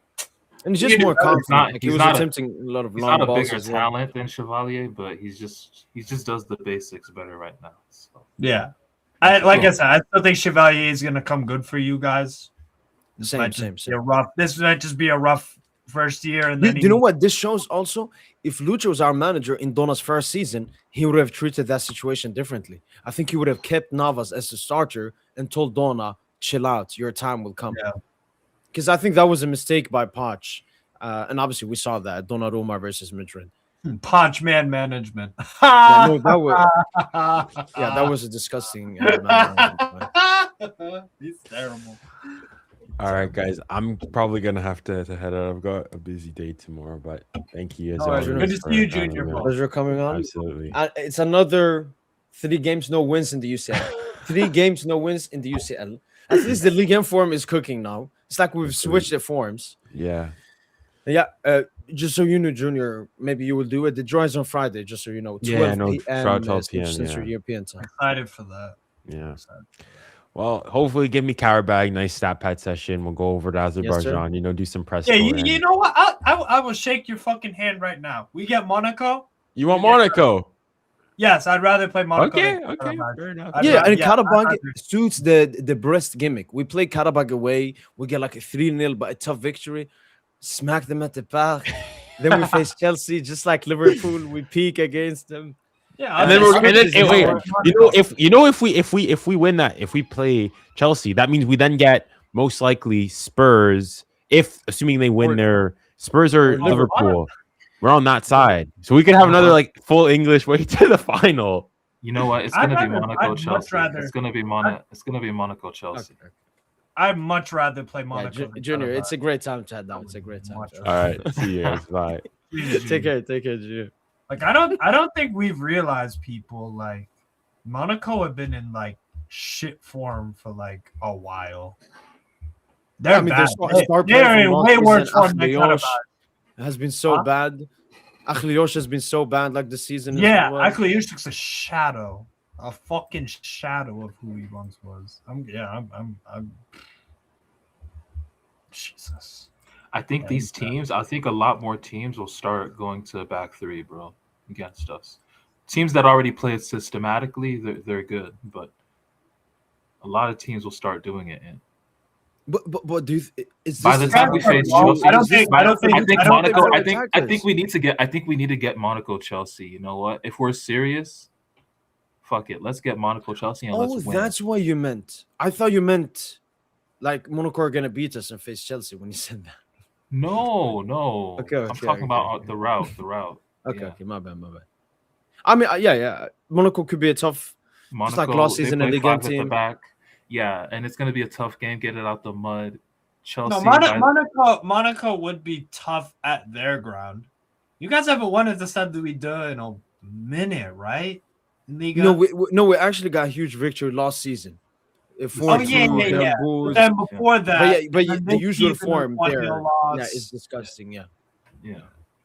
So they'll give you a game at their place, but wait, and we have okay. The script, no. The script is disgusting. Wait. The script is disgusting because we're gonna be Premier League. Because we're gonna face Monaco in the league soon, Tosin. Just like we face Brest in the league straight after we play them in the UCL. Oh man, interesting. You play Monaco the week of March 8th at the Parc des Princes. Makes sense.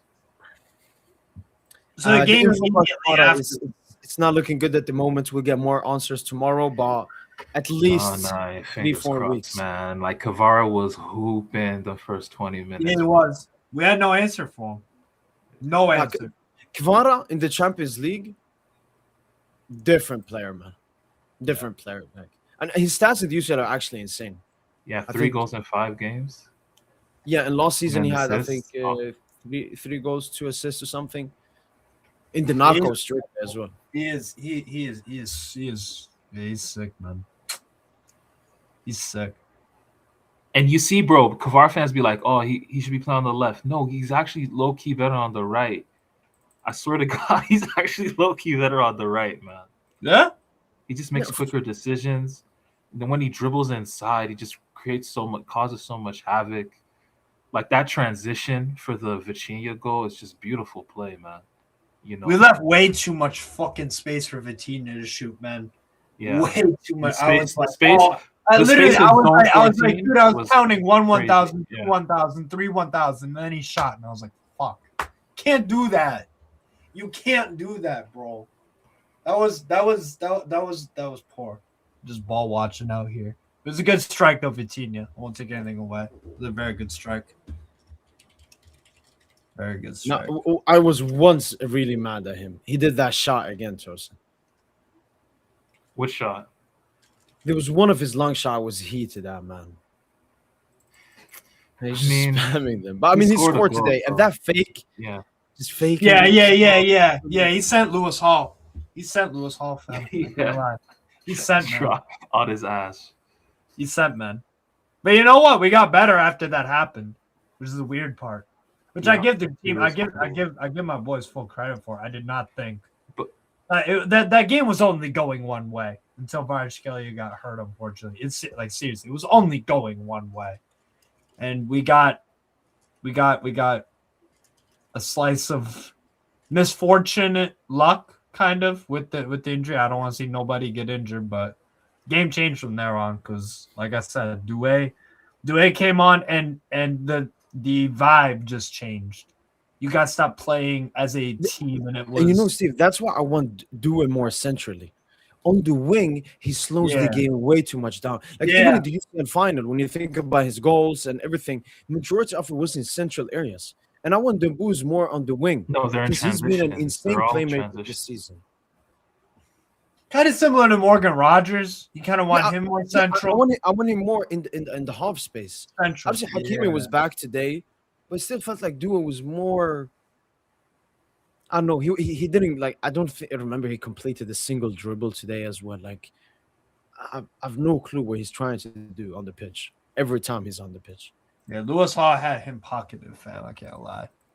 That was. Yeah, he lost the most duels this game as well. He was just fucking around, man. You gotta stop doing this, man.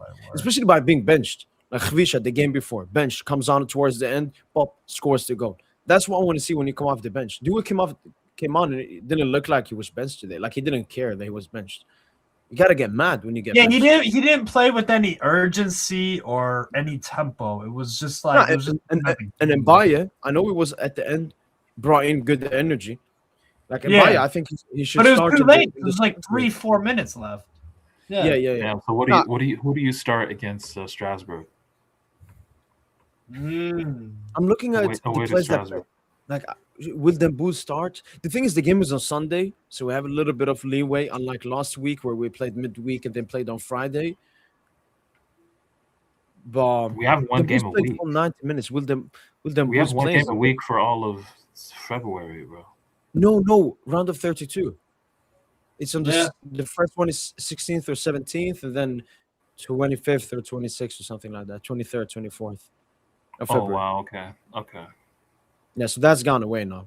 I think Barcola will definitely start because he came off the bench. He went off, and one miss as well. Fabian Ruiz, Tosin. Because me and you, Tosin, we always talk about Fabian. People talk about Vitinha. Vitinha was good today, but like in the big UCL games, like when Fabian is there, there's so much more assurance. Yeah, like, he's like the dad of that midfield.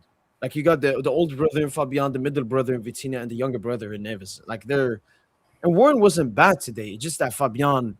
Warren did his best work off the ball, I think. Today. Yeah. There's some good recoveries.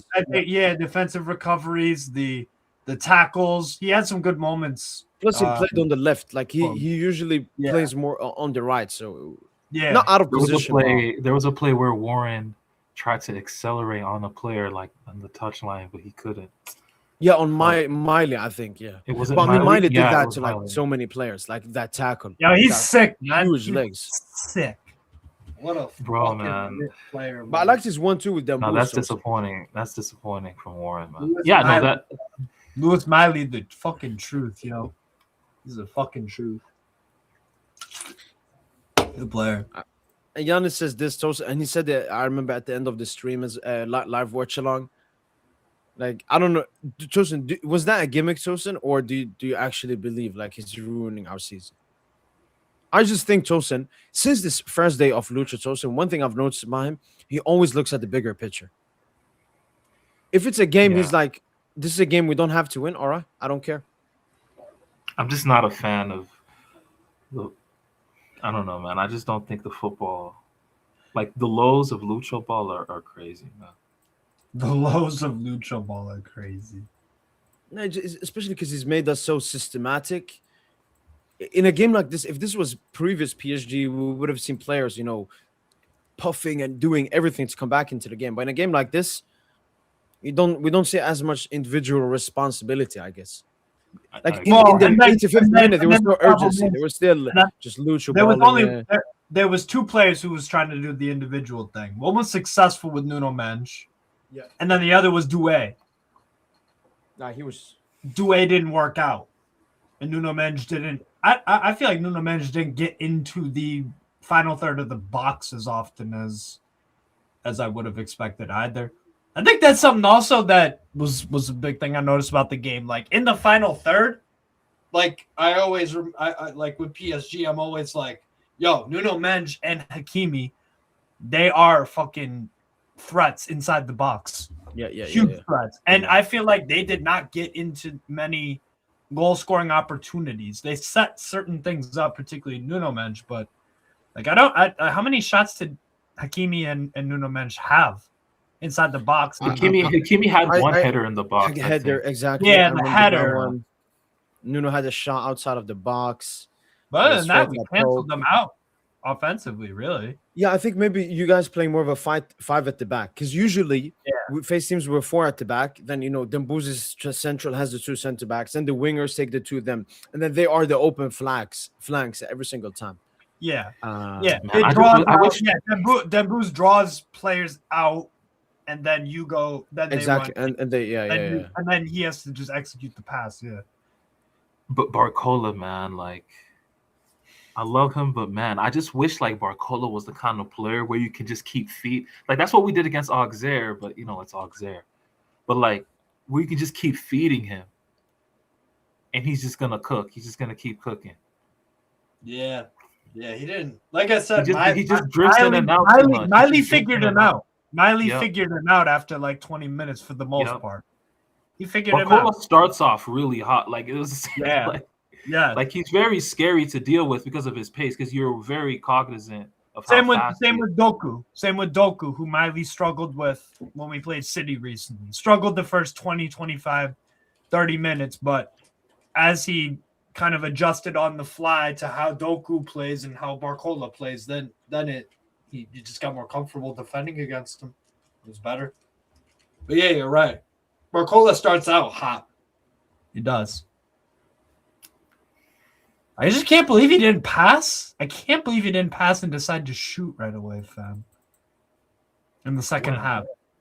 In the second half when he had that shot, when he dribbled through and then stopped. Oh, yeah, with the left foot. I couldn't believe. I swear it was Joao Neves was running in behind on the other one. Like, bro, just pass it there.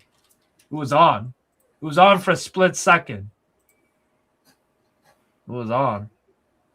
I was like, fuck, but... It was a fun game, though. I can't lie. We put up more of a fight than I thought we would. But that is due to the manager, which I talked about on the preview yesterday. That is due to the manager switching things up, trying something different. With the formation. One thing, Steve, is also PSG. Like, I think if you're a football player in 2026, the team, everybody peaks against us. Like, they used to peak against us before as well, but now that we're the European champions, like, everybody wants to play a great game versus us. Yeah, like nobody gives up or something. We say whenever a team wins the Super Bowl, the next year everybody plays 10 out of 10 effort, 10 out of 10 everything. They do their absolute best. It's their Super Bowl because they played in the Super Bowl champions. So you're gonna go all out, all out against them. And the thing is, you have to. If you don't play, we played. How would you rate our performance today as a team, Newcastle? I'd say like an 8 or 9 out of 10 overall. again, you're talking from also Newcastle's perspectives. Yeah. And I said this yesterday. Yeah. I don't know how much like what's Newcastle's level and everything. This has been that was one of our best. Was that our best performance of the season? Probably. It has to be at least top three. So predictable. Has to be. So Has to be. So for our like I said, that we played near our very best. Our very, very best. Still didn't win. And you guys didn't play that great. Particularly after the no, but you could have won the game. And that's that's just the perils of Lucho ball, man. Right. You monopolize the ball so much, but then you give up crazy chances like in the 6-yard box. Like the goal is in the 6-yard box, you know? Like you're giving up like real gilt edge chances, bro. And you're not really creating those kind of openings yourself because you're just keeping the ball so much. I thought we were just like really, really efficient and showed intent with the little possession that we have. That's what we needed to do in the game, and we did that for the most part, and still didn't win. That's the thing. But I'm happy with that. I'm pretty happy. I can't lie. Tosin, did we do player ratings for the Auxerre game? No. We didn't. No. Okay. No. That's cool. Because I just saw. I thought we had done it or something. For me, the two positives or two stuff that I want to say before we go into the player ratings. The first thing is, do you really want to do player ratings? No, we'll do player ratings. Because the players that were positive, I want to talk about them. The players that were negative, we can talk about them even more. The two stuff I want to say is, again, this is me being maybe over optimistic or something, but that has been me. I always say it. When you are in a good period, you over criticize the small stuff. When you are in a bad period, you over prop the small stuff. And in this game, I want to look for the positives. Yeah. Exactly. In this game, I want to prop that 25-30 minutes. Yes, we should be doing way more. But in that 25-30, I saw peak PSG. I even tweeted prime PSG is back. And then obviously it went back to usual 2026 PSG. But I haven't seen this against Sporting. I haven't seen this against Bilbao. The only time I saw it this season, UCL, probably was the Atalanta game. But why are you holding on to 25 minutes when last year's team, like for example, even in the Liverpool game where we lost, we did it like for 80 minutes. Yeah, I know, Tosin, but I'm looking at the baby steps. I'm looking us to grow into the full version of ourselves. Round of 16. It's that simple. We can't do that, honestly, bro. It's hard to do that without Dembele and Kvara. Like Dembele getting back to very good level, and no Kvara. It's hard to get to that level. And also Fabian Ruiz as well. No, Fabian is obviously huge, but like I don't know, man. I think you see the drawbacks with because I was at one point very enthusiastic about Barcola, Dembele, Doué, but they're really good when there's hella space in behind, you know? Yeah. Like against like a Bundesliga team and shit. Like where you know, it's going like the Stuttgart game or, you know, Leverkusen this season. No, but Barcola would have looked great for this entire game if we played great the entire game. Because in the beginning of the game, when we were playing with massive energy, when we were forcing Newcastle to run everywhere, when we were so quick on the transition, like we became so slow later on. That suits Barcola. So when you matched us physically with the desire as well. And that first Then the gaps opened up. There were multiple space. We were able to find Barcola. But as soon as the game started to slow down, we weren't as quick. Then obviously it becomes. And the game will slow down. The game will slow down. That's football. Yes, because where the game has to slow down. So because physically you can't run around like maniacs, both teams for 90 minutes. It's not. No. But that's the thing, Steve. Our team. If we go back and watch Liverpool, we were legit playing like maniacs for 80 minutes. Oh, like, That's Lucho's. Lucho is very. Lucho ball is crazy, man. Or that little game, Tosin, we talked about in the first game, the game right before Liverpool. It was crazy. Yeah. The highest intensity I've seen. Like, so. And if Lucho can do that and play in the opposition half and have 100% possession and create counters of openings, chances. Yeah, he would sign up for that every day. You know, exactly. And the second thing I want to say is about Lucho. Why I'm less critical of Lucho, even though maybe there are some stuff to criticize about him. This dude just won us a UCL. What that means is Luis Enrique knows exactly what the fuck he's doing. I don't think Luis Enrique wants to, I don't know, target it. They'd be like, oh, we don't have to win the UCL this season.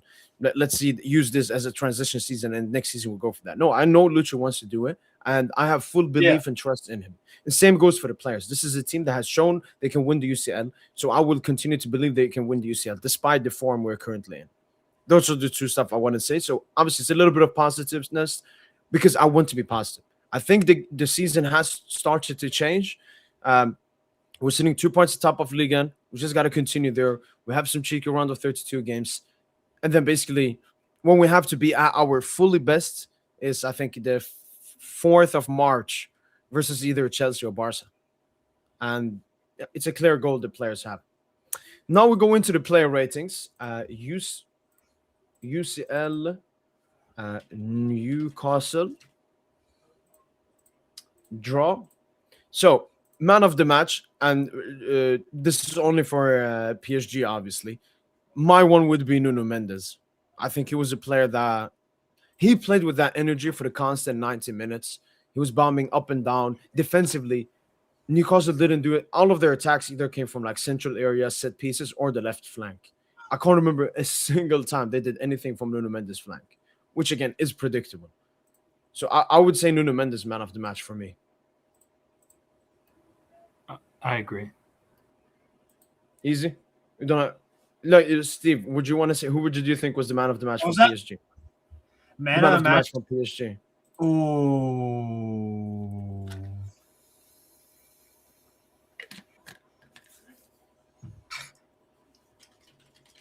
Yeah, probably. It was trending towards Kvara, but he got injured. So It definitely would have. Yeah. Yeah. Nuno Mendes. I think Vitinha had a good game. I think both the centre backs were good as well. Particularly Pacho. Pacho, the only thing I remember from him once. He had one giveaway. He was just overthinking, stayed too long on the ball. But apart from that, it's just another Pacho game.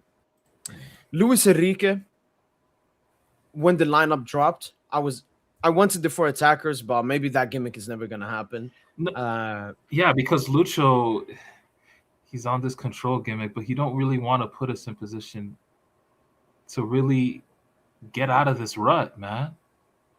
We might need to play 4 attackers at some point. You know, you might need to change the animation. What I thought Tosin was, the hope that I had was he was going to bring on Due for one of the midfielders, most presumably Neves, because he just came back from injury. But obviously the Khvicha injury, fucked that up.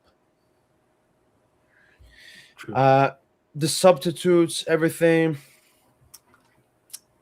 I guess 6.5. Yeah, but honestly, bro, I would just give the same rating as Sporting. 5.5, same. I mean, we lost that football. game. We played this, but we played virtually collectively. Yeah, I don't think the subs made a big difference at your subs. Our subs. No. Our subs. Your subs were, your subs were. Barnes could have scored.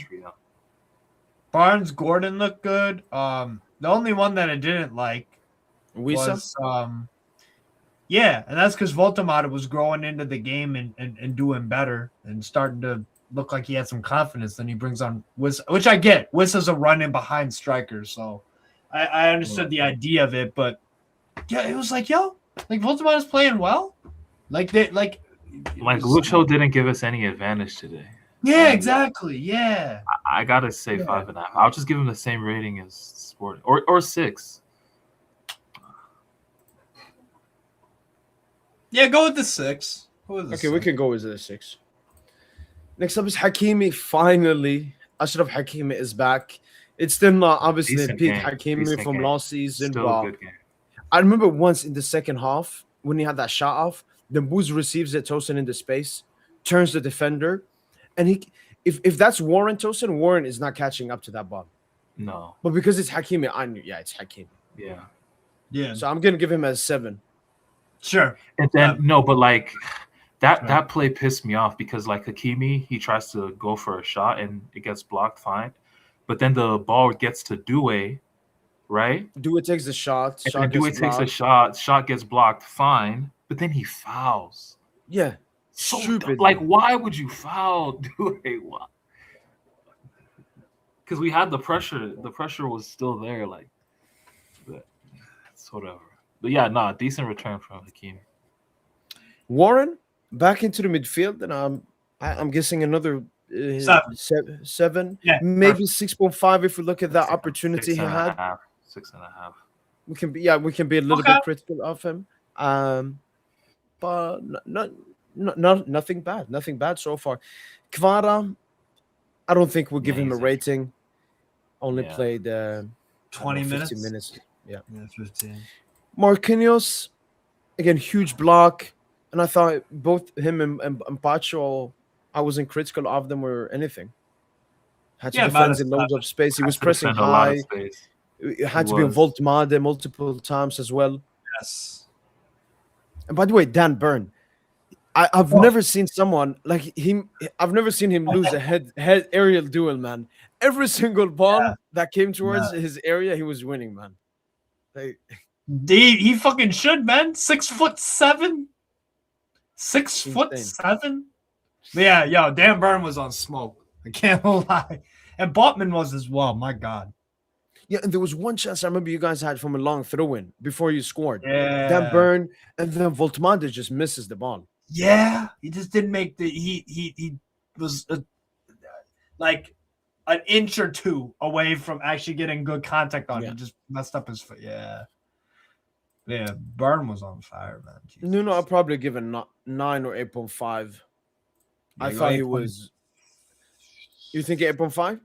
I'll go 8.5. Mm-hmm. If it's 9, then it's 9. But I don't know. Nuno Mendes it was once. I remember from the left flank as well. He just goes past 2 players, like they're not even there. Yeah, like it's Vitinha. I'm gonna give him an 8. Great goal. Did his usual conducting. Didn't lose the ball. Yeah, this is the Vitinha I like. That I know. Beautiful goal as well. Beautiful goal. Oh yeah. Good shot. Very good shot. A 1. Jeez. I was gonna go 3, but okay, maybe a little bit. Okay. I want to hear Tosin as well. What should we give them, Booz? Because he did have some nice moments. He did have some nice, but too much fuck ups. But I said it like we drop points today on the collective. But if there's any individual to blame that we drop points today, is Dembele. Penalty, 2 other big chances. Tosin, are you here?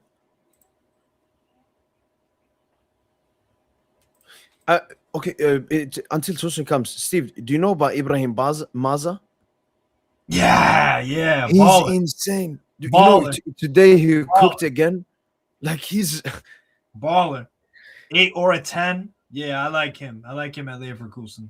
I've seen a few games of him that hurt the BSC in the second last season last year. And I was like, oh wow, this kid looks freaking good. Yeah, no, I've been following him since then. Like he's Algeria got a nice crop of players, man. Yeah, we're like a little bit like PSG, a lot of technicality, but a very young team as well, which means they will peak a little bit later. Yeah. Haj Musa's a baller. Haj Musa. So Maza, obviously. And by the way, someone told me we just got, if you know about him, he's a Lyon talent. He just picked Algeria. Who is this? He's like 17 years of age, I think. Hatra. I must find his name now.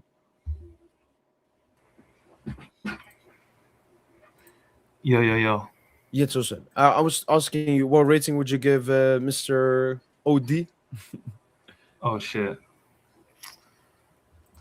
I give him a 3, or I give him a 1. Steve said 3. Yeah, I'll go 3 because he still did have some nice moments. But 3, yeah, 3. No, okay. Wait, you said 1. Wait, did you say 1? Yeah, I just put in 1. I just put in 1, man. I'm heated. I'm not gonna argue. I'm heated with the Boost, man. And I remember Sochi in the chat was saying, "Oh, but those are great saves from Pope." I was like, "This is the fucking Ballon d'Or we're talking about. What the fuck is the standard?" Wait, which man? save? Which save? it was like in the beginning. So it was the penalty save and then the save he had right after. And I'm like, Dembo's got to bury that, man. How's Dembo's not burying that? Like, I don't care. You can put Prime Buffon. Like, I have high standards of Dembo's. But I just found out the player is Khalis Merah. Khalis Merah. Yeah, Merah. At Lyon. Merah. Yeah, he just picked Algeria. Starts for them a lot. Ooh, nice pickup. That's a nice pickup. Lyon got some good young talent, man. They always do. They fucking academy is stacked. No, I wish they could keep Endrick. They deserve him. Madrid don't deserve Endrick, man. Yeah. Yeah, that's true. Next up, we have João Neves.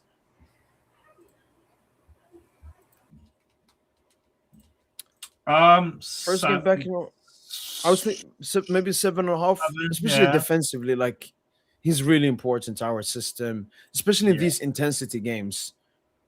Oh yeah.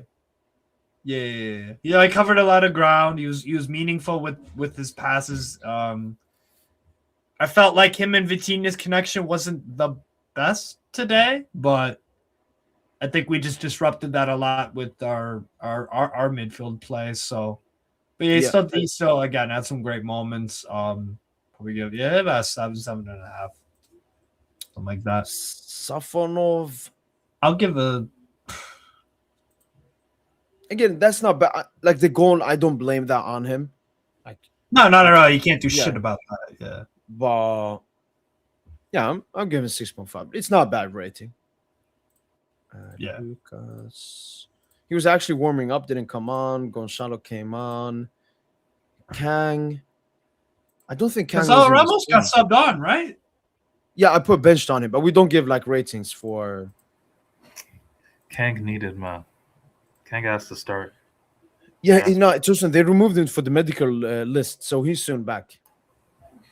So that's some good stuff. Pacho, like 7.5. Just, I'll give him an 8. I'll go 8. Even 8, because like Voltemade is very strong, very tall, but Pacho made him in many moments look like yeah. He's just holding him up. He was moving him where he wanted him to move. He had a Pacho game, bro. He done real well.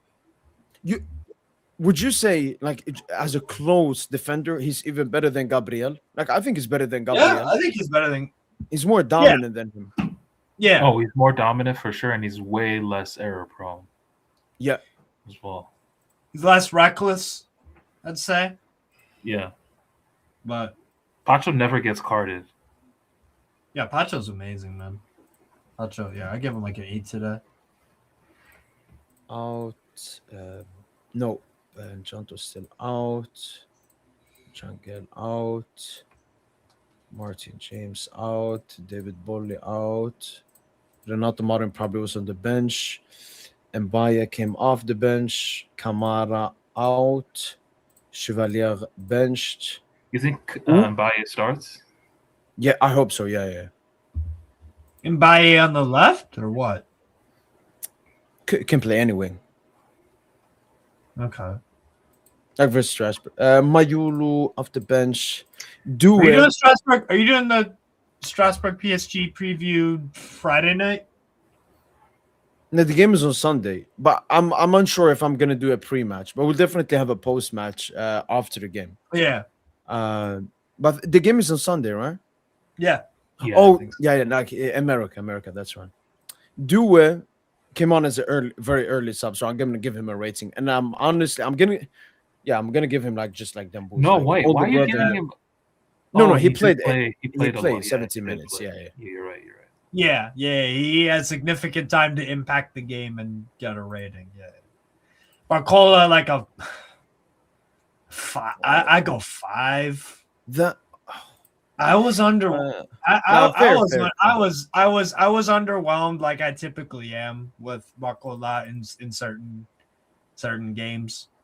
I didn't think he. Yeah. Barcola, man, he's hit a rut, man. Yeah.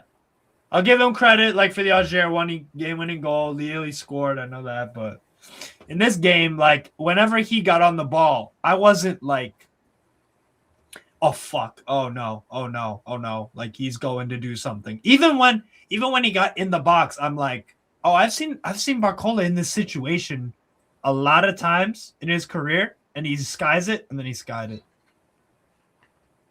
He's just having one of those kind of games. So I don't know. I was underwhelmed. Like I typically am with Barcola. So I would go like a 5, but that's just me. Yeah, 5.5, 5. Decent. Something like that.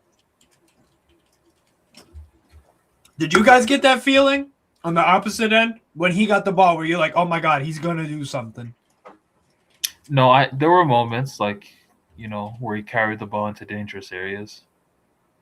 But yeah, ultimately, he did. Yes. He carried the ball in the dangerous area. What I'm asking is, were you confident that, oh, something's going to happen here? He's either going to put a ball in. Just by him he's making shit happen just by having those moments. But were you confident that he was going to do something? No. Exactly. I would actually like him to actually make the pass. Like, not. Yeah, shoot. he's not decisive. That was, yeah. Yeah, that finish off the player ratings. He was better than Doué because you're right. He got the ball into dangerous positions and had the opportunity to just. Yeah, he was causing threat. Like if you ask Miley, Miley would say, "Yeah, I had to think about how I should deal with Barcola." If you ask Lewis Hall, he was like, "No, I was just standing there. Doué was doing his fucking garbage in front of me." And Lewis Hall won the ball multiple times off Doué and just drove straight up the pitch through guys, trucking them sometimes, man. Yeah, Lewis Hall is serious, man. Lewis Hall is serious. If y'all ever got rid of Nuno Mensch for some reason, that would probably be the player I'd suggest you get. Lewis Hall. He's a fucking baller, man. Yeah, no, Nuno. I can't think of you. Was you here? You was here when we did the unsellable players tier list. You remember? Yeah. We had Nuno first because like Nuno is just he's such a big game player as well. Like every single big game. Yeah. This season he got man of the match versus Leverkusen, man of the match versus Barca, and basically in all the other games he's been good. I think only Spurs game he was a little bit of a letdown. That was it. I also want to show. I mean, this was a hilarious clip from the game. No, that was disgusting, man. What happened? That's not the first time. Oh yeah, I remember that shit. I was like, "What's going on?" What? No, but it's miscommunication. So here, bad. Dembele is like trying to give it me in behind. He's trying to run in behind, but Vitinha passes it right, like at the. Yeah, that kind of summed you guys up. No, and that's been a problem we've had. Is the players are like they're playing at like different frequencies, wavelengths. Yeah. They're not like last season, we were such a system, everybody playing alongside each other, and this is not the first time it's happened. Look at this one. Yeah. Wait, show it again. Hold up. What was it? So Ter Stegen has it.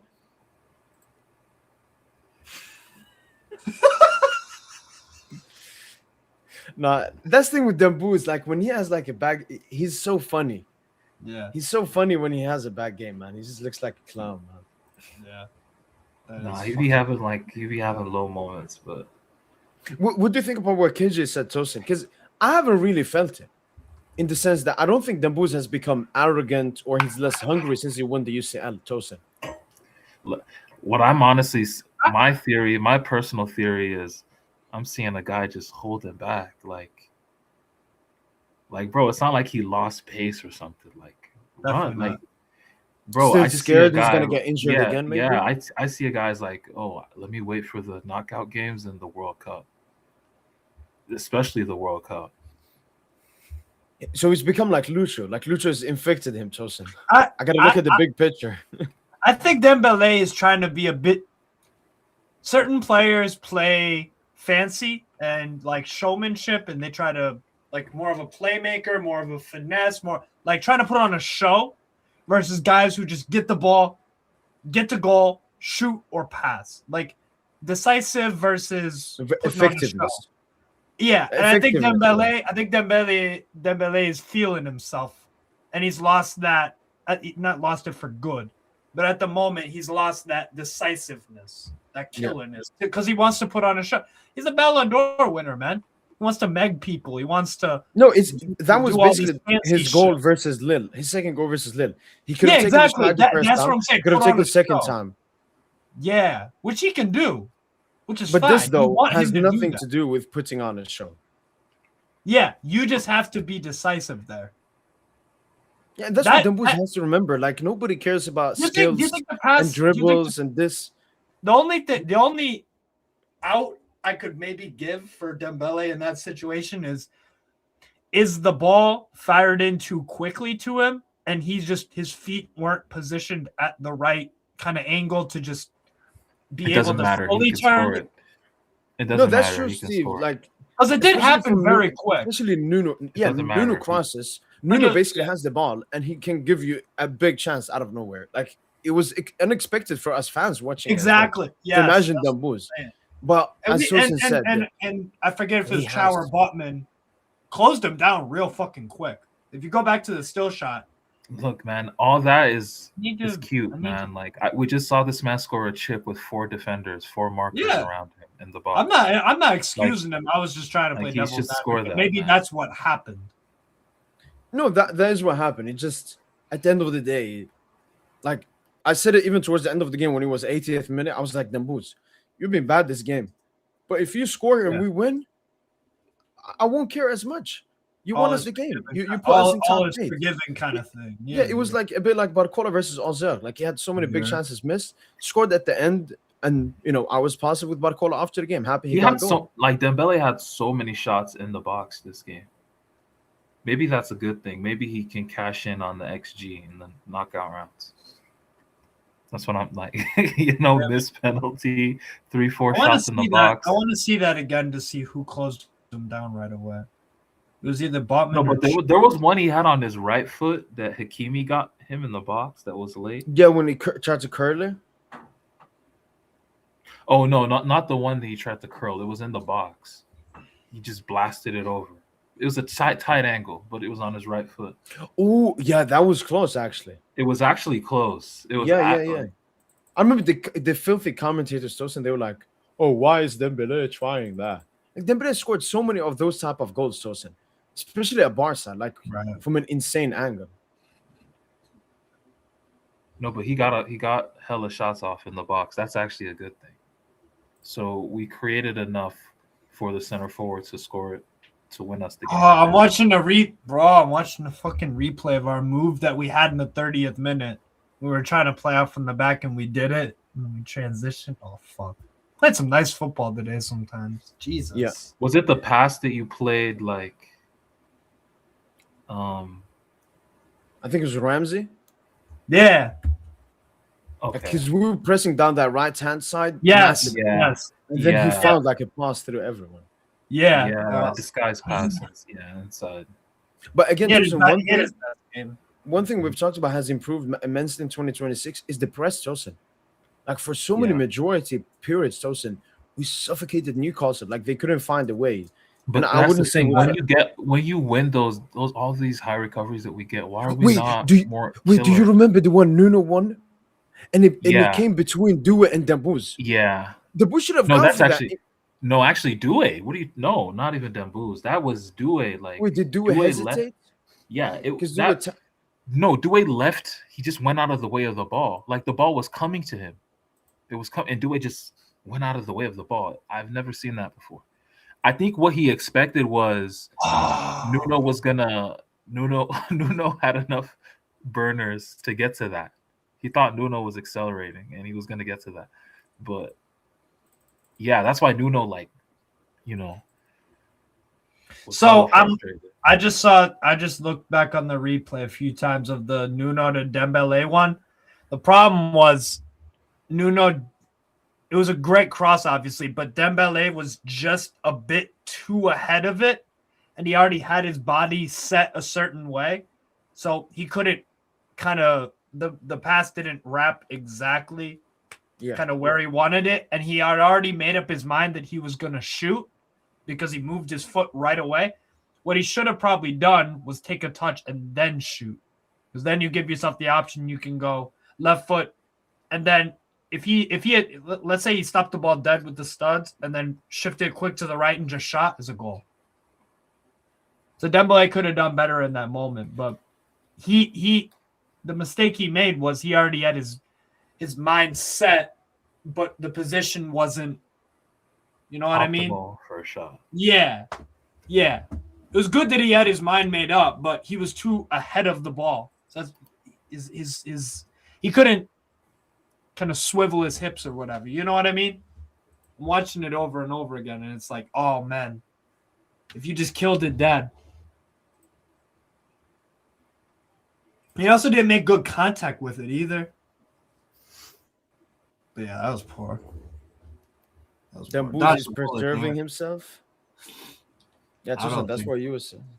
No, one thing with Steve with Dembele is, ever since the injury he got versus Arsenal first leg, he hasn't been able to play consistent football since the beginning of 2026. Yeah. So he's not. Yeah. He was injured in the Club World Cup as well. So I know Dembele because of all the injuries he's had in his career. You can always see when he plays in a certain way, and he's not expressing himself in like full mode yet. But we need that soon, man.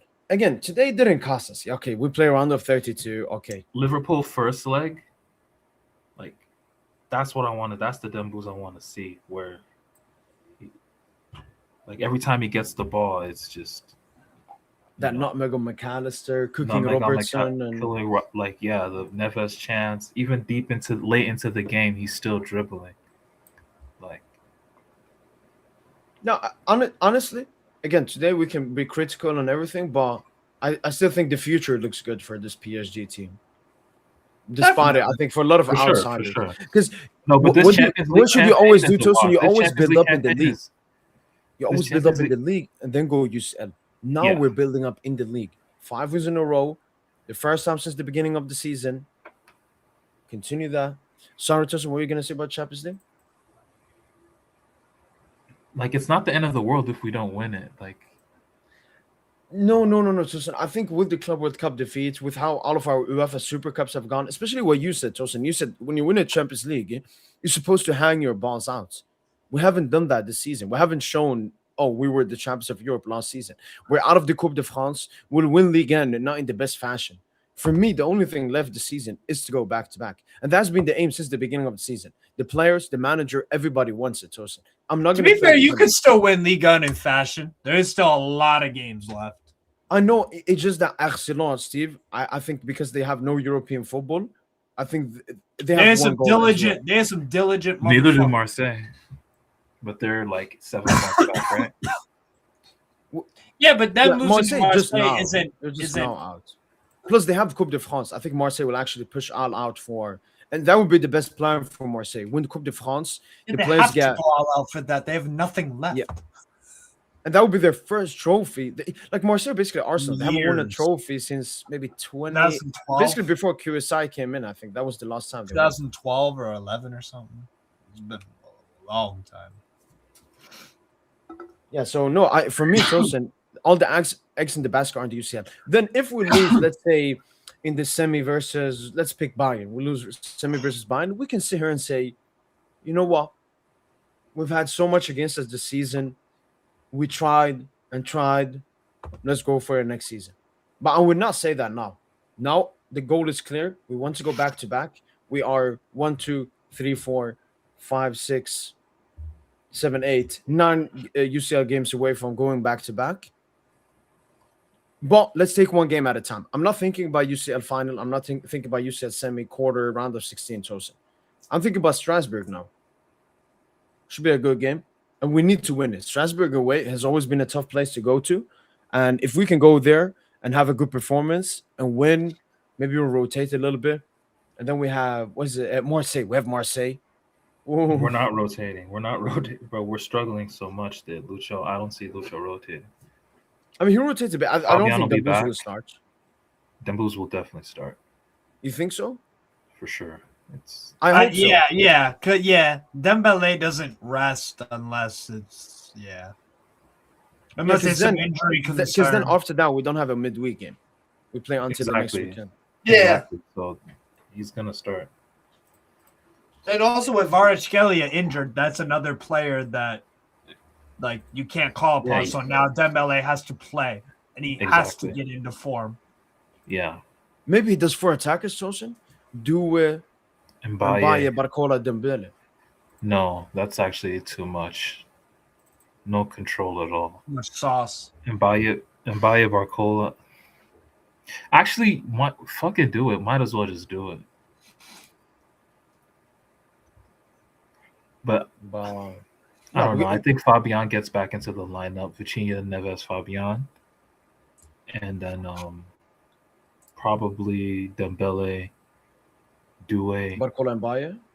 Not lose it. Jesus Christ. and maybe Mbaye or Kang in the right wing. I think I don't know. Barcola Kang gets wasn't up. in the squad today. And same with Fabian. So I'm still unsure about them too. I think Fabian will get right back into the starting lineup. But I don't know. As we said in the Ozil game, Tosin, I'm seeing good improvements. And we just have to continue with good improvements, game by game. Like if we lose to Strasbourg, then the improvements are way, and we might as well just I don't know.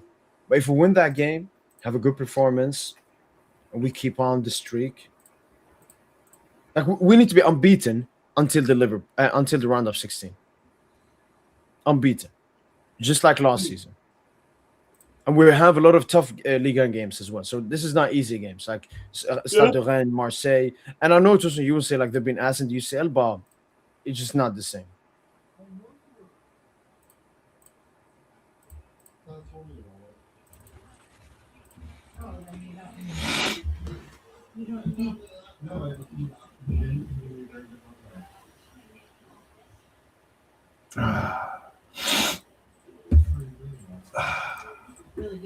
Damn.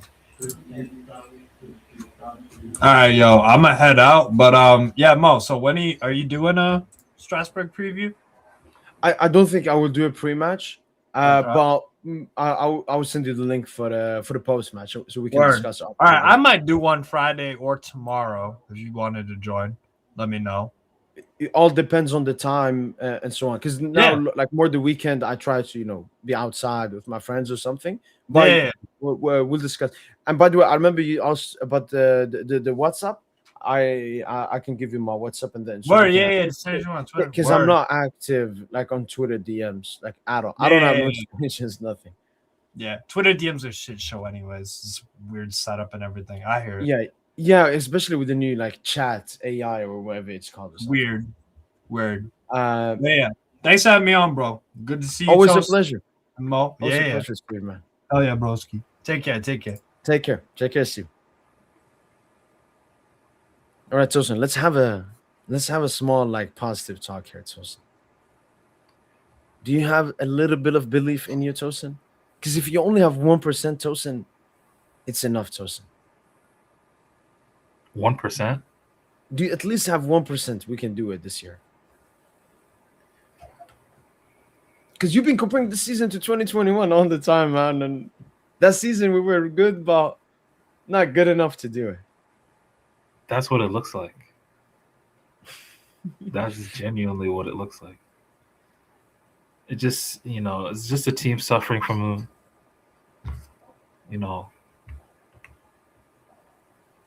the results of success. There's a certain malaise that's attached to that. So, and you have to get through it. But I mean, we're going through a rough period, Tosin, just like last season, just like the season before. And we always say it's good to go through a rough period because then you'll come back better after. Yeah, Dembele needs to hit form though. He needs to hit like insane form like he did like last season where he's scoring. Today is actually like a good indicator because he got a lot of shots off in the box. So you hope you hope in the subsequent games that's like a running theme, where we're getting off these shots in the box, because we don't typically get shots off in the box, man. Yeah, like So- Tosin, that 1-2 with Warren, that should be a goal, man. That was amazing. Yeah, he should. Yeah, he And needs that to would have been the score 2-0. Like, I felt we bottled this game, Sosa. Like, we can criticize the performance and say we need to be better and stuff, but I felt we created especially enough big chances, man. Against a team that are good, like Newcastle is a good defensive team as well. Yeah, but a lot of these teams, they're deploying 5 at the back. It's disgusting, man. I know, Tosin, but that first 25 minutes, 3 at the back, 5 at the back, 7 at the back didn't matter. It didn't Tosin. matter, yeah, because we moved the Because ball. we were so playing quick. PSG ball, Lucho ball, man. The Yeah. press, the passing, everything was just so crisp, man. We could have finished off the game, honestly, in 30 minutes if we were serious. But that's not what were we doing that last season? No, but we're doing it at the Club World Cup. I'm telling you, that was the evolution of PSG. And we did that in the UCL final, Tosin. That's the evolution of PSG. That's why we're playing a higher line. That's why we're playing more direct. We're just more ruthless. The only issue is the goal scoring is still a massive problem. And Giannis says here, our squad is weaker than last year. Advance is just not there. I disagree with both points. I don't think our squad is weaker. I actually think it's maybe stronger. Like, the only one you can say is the Dona part, which is understandable. But I don't think Dona would have been as impactful this season. But let's be real, man. The production and attack isn't there. 100%. Part of that is like, I don't know what to blame that on, because even like, teams like Barca, other teams that have their problems, they're not offensive problems. They're not problems where, it's not tied to, it's tied to, not scoring goals. Because Barca, they score plenty of goals. All these teams score plenty of goals, bro. Liverpool, they're shit this season. And But even they last can season, score 5-6 goals. we could fully rotate our 11, like no Dembus and stuff, and we could still score 3-4 goals. Yeah. This season, like, we need to have Dembus on the pitch to have a chance of scoring a goal.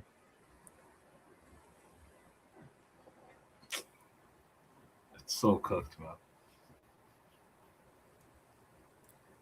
But I think Monaco-Chelsea, that would be the toughest. Monaco-Karabakh, irrelevant. Monaco-Karabakh is irrelevant. But Chelsea will be tougher than Barca. And I think we're probably going to get I agree. Chelsea. I I agree. think we're going to get Chelsea. And Same. let's get the PR, man. Let's get the Premier League PR. I mean, we've played so many Premier League teams already. It's so annoying. We playing- played all of them. Like, if you look at their top 8, Aston Villa, Yeah. Newcastle, Chelsea, Arsenal, City, Liverpool. They're so annoying to play, man.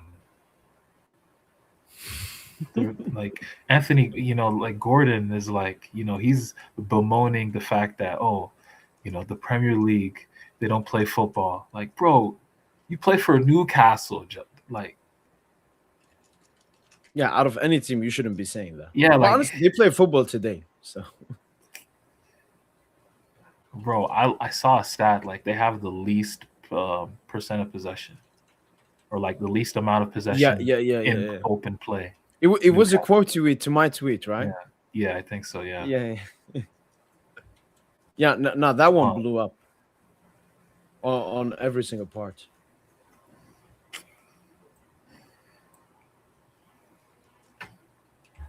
I don't know. I'm hopeful. People look, people in the chat, you say positivity and all of that. What I will tell you is this is the same team that won the Champions League. Okay, no donut. Okay, no donut. Just keep crying about it. But you know what? If you guys want to be, we're not good enough, okay. Then when we peak, shut the fuck up. And I'm completely honest about this now. Shut the fuck Donna up. Was a big part of what we did. But yeah, I know, but like, what the outfielders were doing as well. Like we were outplaying teams mano a mano. Like the stuff people were saying us comparing best team since 2015 or 2011 Barca, like, bro, even our 2024 team, apart from Milan, every team that we lost to, even Dortmund, they they just play disgusting low block. Like teams just fear us, man. Teams fear Paris Saint-Germain. It's disgusting. They respect us way too much. But we just got to show, yeah, we're the European champions, and no matter what you do, we'll cook you. Yeah, man.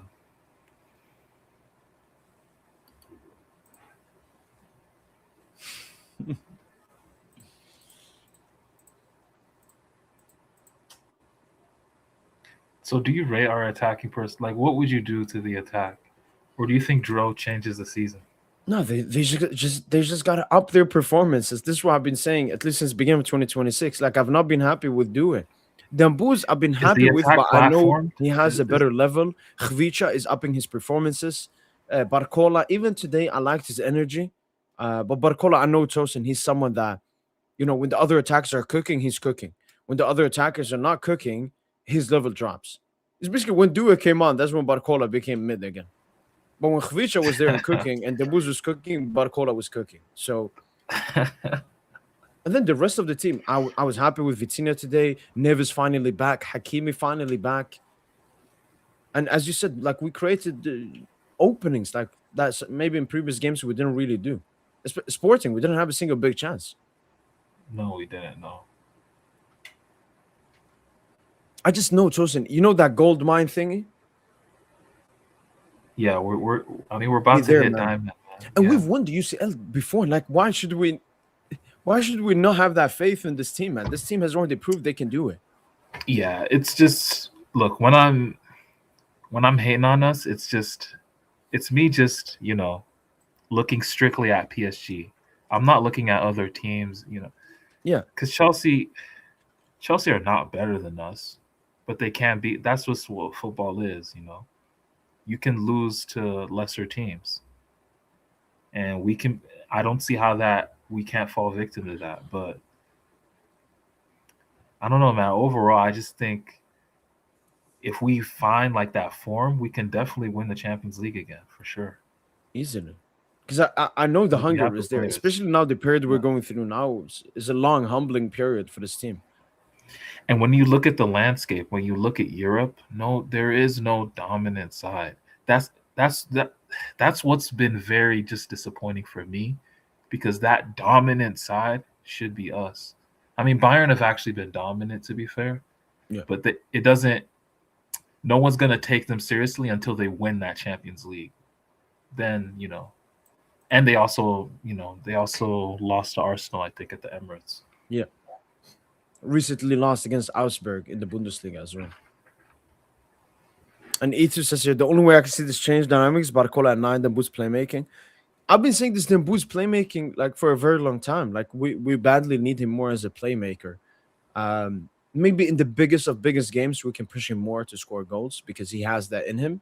But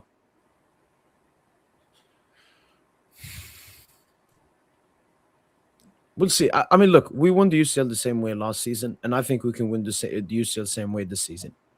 Even though I prefer maybe Dembele right wing, I still think Dembele false nine we can do, and we can achieve all the greatness that we want. For me, just the individual performances need to improve. Like a player like Due. Like Due can't be fucking around like this. Like you're at Paris Saint-Germain. This is not Stade de Rennes where you can have like 5 bad games and then cook you 1 game. This is PSG. Like you have to be good every single game. No, you're not wrong. It's just this is the reality of young players.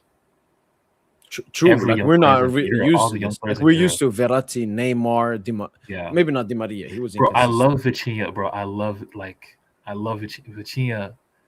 Even though he's cooked, like he's actually cooked. And you know what? He actually should be in the Ballon d'Or conversation. But man, Vitinha, yeah, no Vitinha.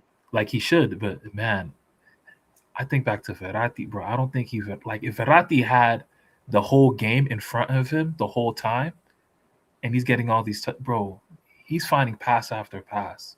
He's threading needle after, like 2015 Verratti, like young 20, like with all these passing options in front of him, a Nuno and like Kimi, Oh my God! Like he gonna be playing that law. He used to play that law pass to Lucas Moura all the time, on point.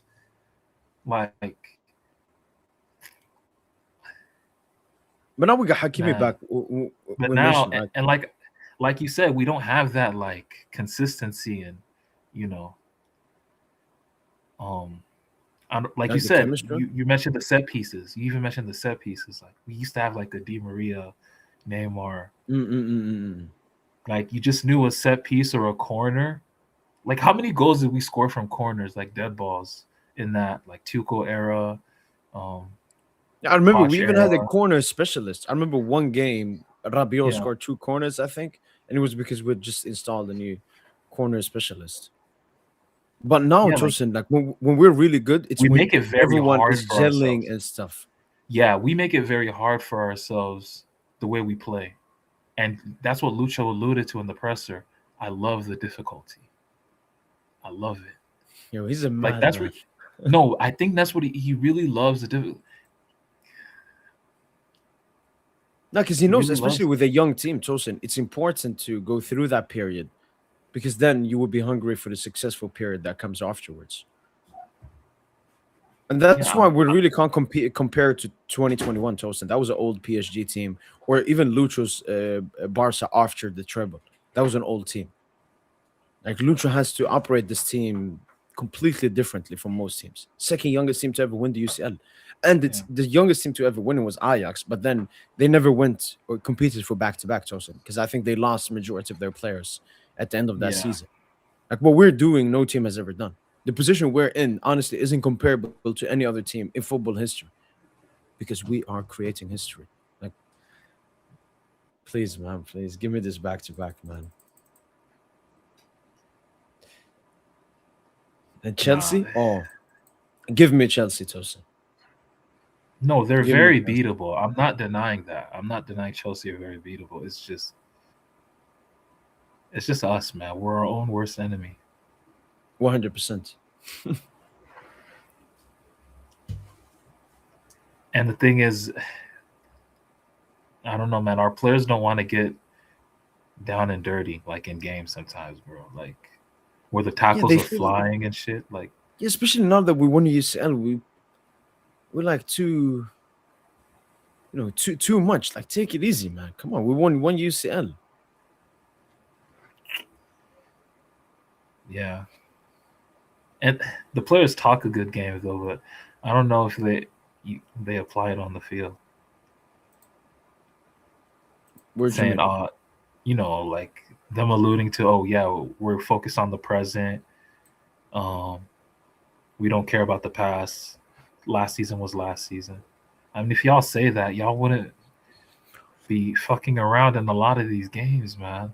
Especially these finals. These finals were not supposed to be just like, bro, that watch along against Flamengo took 3 years off my life. I thought I was going to die at age 60. I think I might die at 57.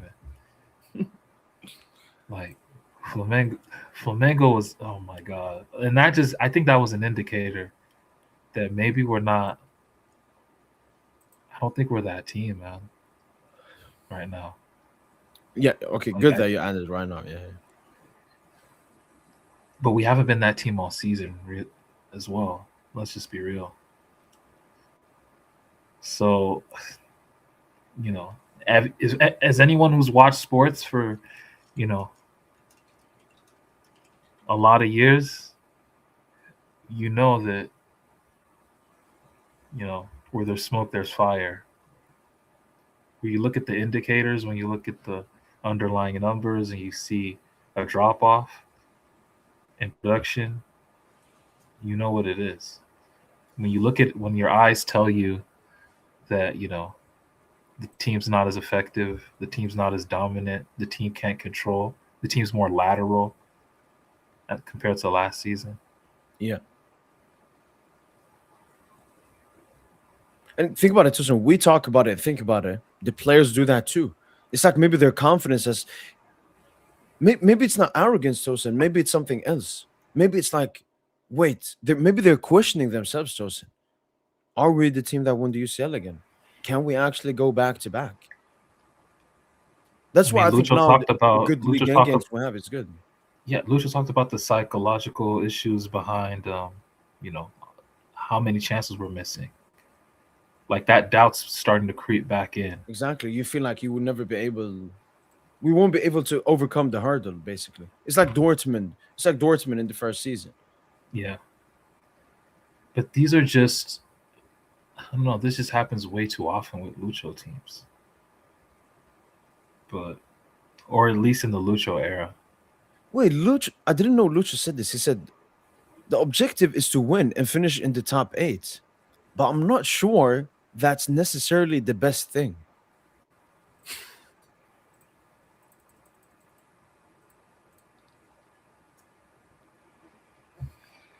I'm not sure that's necessarily the best thing.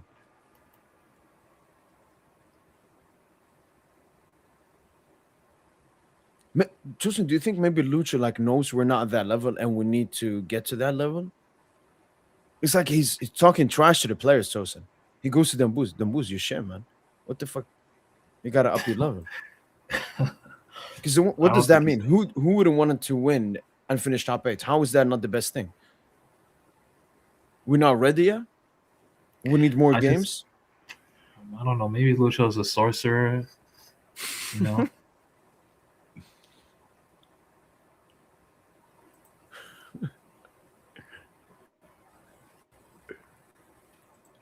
No, but Lucho's always done this. He's always talked about, oh, I would take a loss to Nice. Threw away the Nice game. Bro, we could have been Bro, if we were invincible plus Champions League plus the sextuple, maybe they wouldn't have been at Champions League.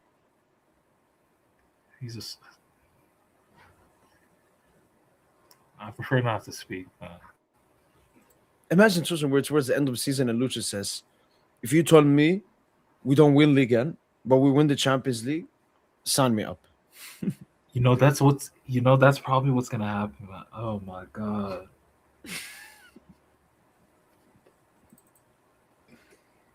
And that's what I mean, Tosin, why we become a little bit like Madrid, Tosin. Now that we've won the UCL, Tosin, we want to win it again and again. There's going to definitely be one tie. It probably might be the Chelsea tie, to be honest. I think there's going to be one tie, or maybe it'll be in the quarters or the semis, where we're going to show, because it happens with all title teams. They show that heart of a champion thing, in tough moments. So I think a comeback. We're definitely going to have a comeback win in one of these ties. I'm going to call that. Oh, like a city tie in the knockout stages? Yeah. Definitely want to. Oh, I'm not ready for that. I'm not ready for that.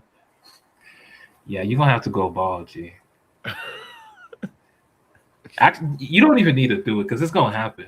We're going to come back against the team. No, the script this season has been crazy. I don't like that. I don't like that, man. Like last season's script was actually way better, except for like the game at Villa Park. But I don't know. I just felt we were comfortable for the most part. Like the games were very fun to watch, and I just felt we were comfortable. Most times we were in possession. Yeah.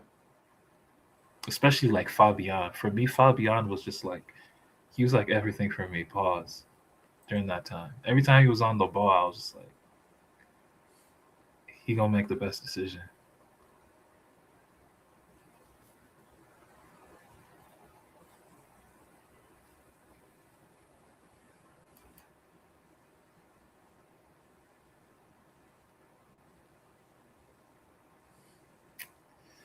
Man, but yeah, you're actually gonna go ball if that happens.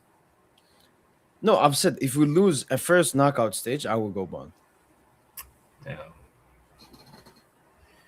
Yeah, it's trending that way though. Okay, it's not going to be more. Maybe Chelsea. I think Chelsea will be. It could be that. It could be Chelsea. Because the first game will be at the Park. We already know. Oh yeah, we can lose that. Yeah, and then we go to the bridge. Ooh, yo, I'm loving the script, man. Oh just my like goodness. Just like 11 years later. Wait, No. don't you remember the script for last year when we beat Liverpool, Tosin? Wasn't it? It was what 10 years exactly since Yeah. Chelsea.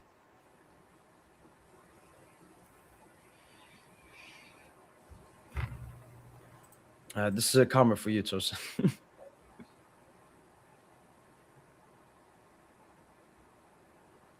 You were saying we're missing out on Masantuono, the next Messi. This motherfucker is the next Saka at most. I mean, did he have a stinker today? I think everyone at Madrid had stinker bar than Mbappe. Oh, okay. Man, The Mbappe this is the special. Mbappe project. Yeah, this is the Mbappe. Maybe Güller was good. Ooh, 5.5. What? Yo. Oh my goodness.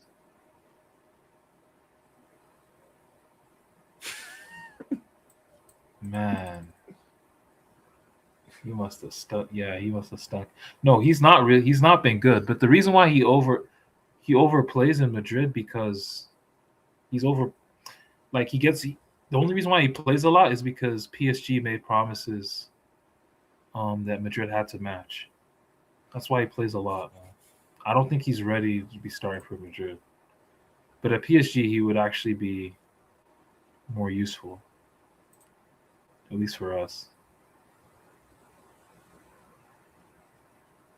Just one thing that's sad is we couldn't end the fake Madrid hype.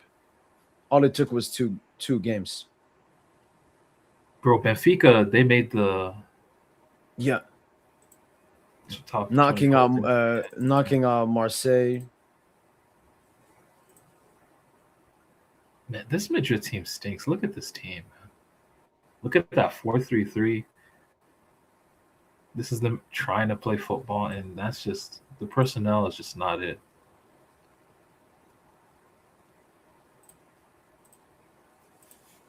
Another stinker from Bellingham. That'll go under the radar. Yeah, I mean it's water is wet. The sky is blue. Jude Bellingham, stinker overdue. Like he's just so bad, man. Baran, you watched the game. Could you tell me legit anything he did today? Yo, if Kvara is out though, if Kvara is genuinely out, don't you actually go in the market and get a right winger? Alvarez. Lucho in his press before this game, he said we're waiting for an opportunity or something.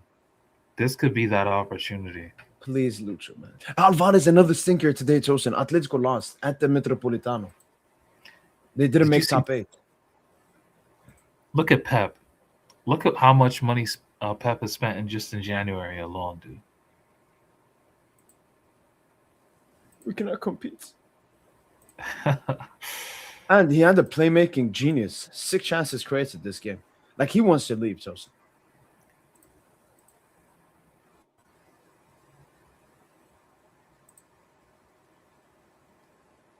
Please.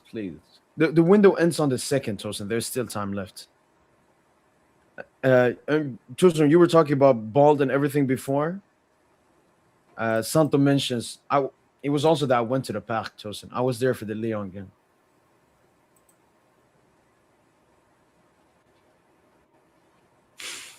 Yo, stop with these gimmicks, man. Stop with these gimmicks.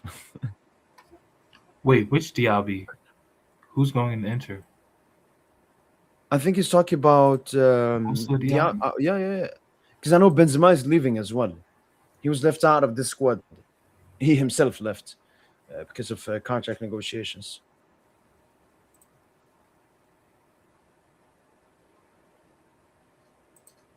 Trill, I'm telling you, Trill. The Chelsea game, it's like a game outside of the Champions League. It's not about the Champions League. We're not going in to beat Chelsea to move on to the quarterfinal. We're beating to Chelsea to teach them a lesson. I won that game badly, but I'm not going to talk about that game yet. When we arrive close to that game, that's when we will talk about it. Like Chelsea, I want to beat them so fucking badly, man. If we can match Chelsea physically, especially with our intensity, the one that we've played at since the start of the year. Yeah. Because that's what we've been excelling at, bro. That's the only thing we've been excelling at. A lot of high recoveries. So I think we can match Chelsea. I don't see Chelsea can beat us in a one-off game for sure, but across two legs where you have to Chelsea are not out. I don't think they outscore us, man. If we're serious. And the thing is, Susan, it's not going to be like last season, like 1-0, 1-0 Liverpool. That's not this season's PSG. We can't keep a clean sheet, Susan. We can't go to the bridge and win 1-0. I don't think so. And No, it's not it'll just definitely like be normal, we play differently. It'll definitely be hotly contested. I can see Rosinha being very aggressive too, because he's aggressive with his Strasbourg teams. So I could see him even setting up so aggressively that it's almost naive. Like, we'll get so much space as well, and their defensive line isn't the best, but I think by then they'll probably be playing a back three because that's the homework. I guarantee you that's the secret right now. All the coaches are talking about it. Play a back five on Paris Saint-Germain. Like, that's how you limit them.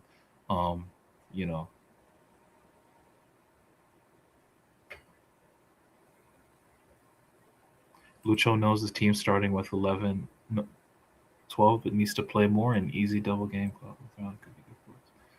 Yeah, so maybe Lucho knows. Maybe that's why he said it, Tosin. He knows this team is not ready yet.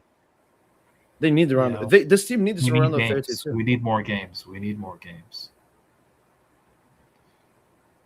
for rhythm. But we can get Barca later on. I mean, actually, I think if we don't get Barca now, just like last year, because it was between Liverpool and Barca, the only place we can face Barca is the final, which has been my prediction as well. But at the moment, I want to face Chelsea, and I don't know. There's a likelihood. I mean, there always is a likelihood to lose to them, but now it's a little bit larger than it should be. So look, man, for this to mirror last season we faced a French team in the playoffs, then we faced an English team. And it was between Liverpool and Barca, if you remember, in the draw. It was an English team. So, bro, for us to match last season, I think we got to go through the same. We don't have to actually do anything, but it's just a prognostication. It's just a prediction. I think it'll be Monaco Chelsea, but imagine if it's Karabakh Barca. But we ducked Monaco last year. It was between Monaco and Brest. It could be either we face a French team, as you said, or that we duck Monaco like last year. I like that angle. It's a win-win scenario, Monaco. Man. We duck in Monaco. Ducking Monaco.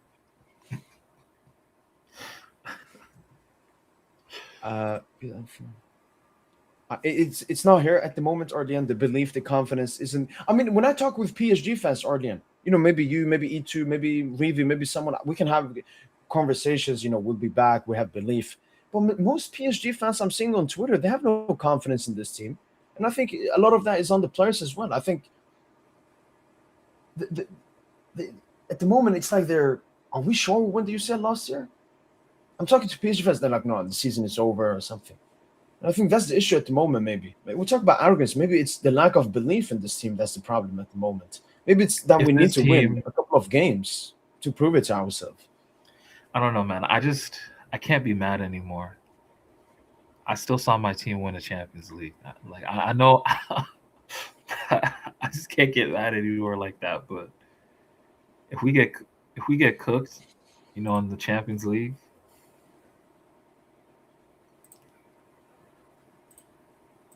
I mean, I'm just gonna have to chalk it up, man. Like, I won't get mad. I don't think I can get mad. Because not going back to back is not the worst thing in the world. Obviously, we'd love to do that to be set apart like a Madrid. But it's not the end of the world if you don't go back to back. Like, there is no dominant team right now in Europe except Bayern, but even Bayern have question marks. So that's why there's an opening. But we should have been that dominant team, and we missed it this season. Yeah. The injuries killed us. Didn't make the right moves in the Mercato. That's why you got to question the coach a little bit.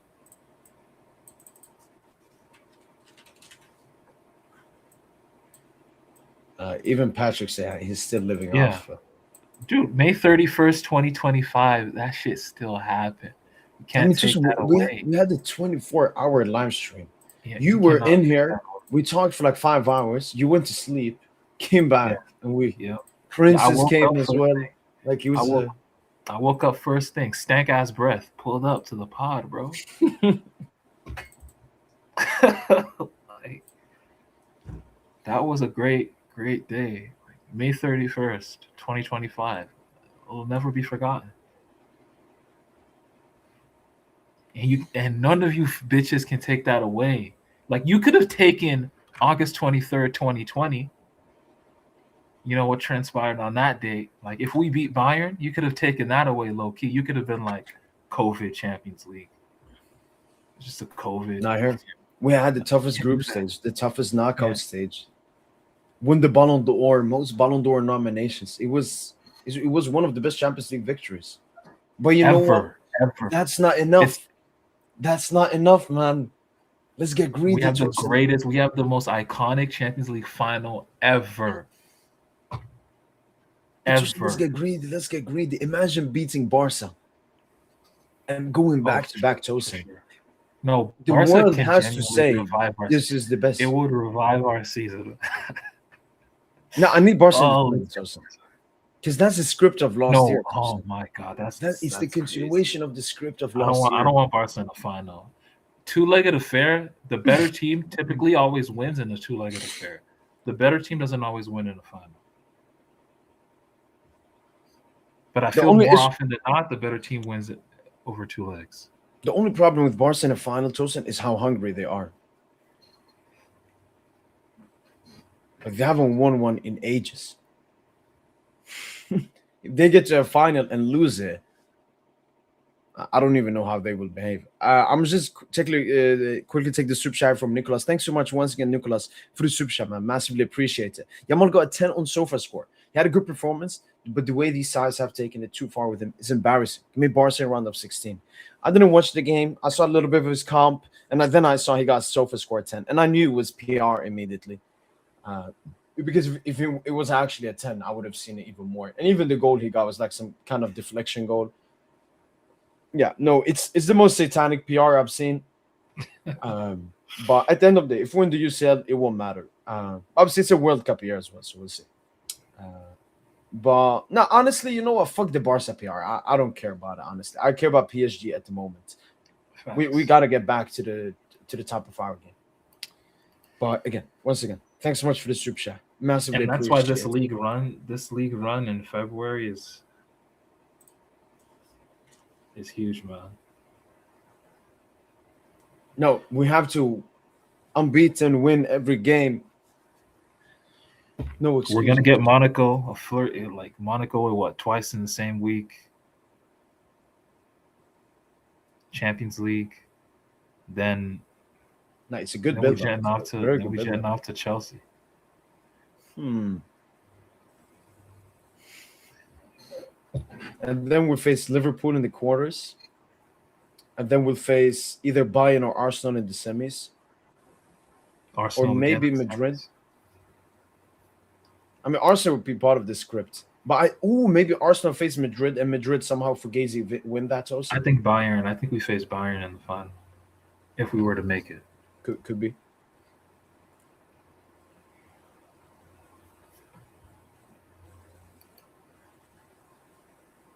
I want to show this quote I saw at Tosin. So this is the meme I posted.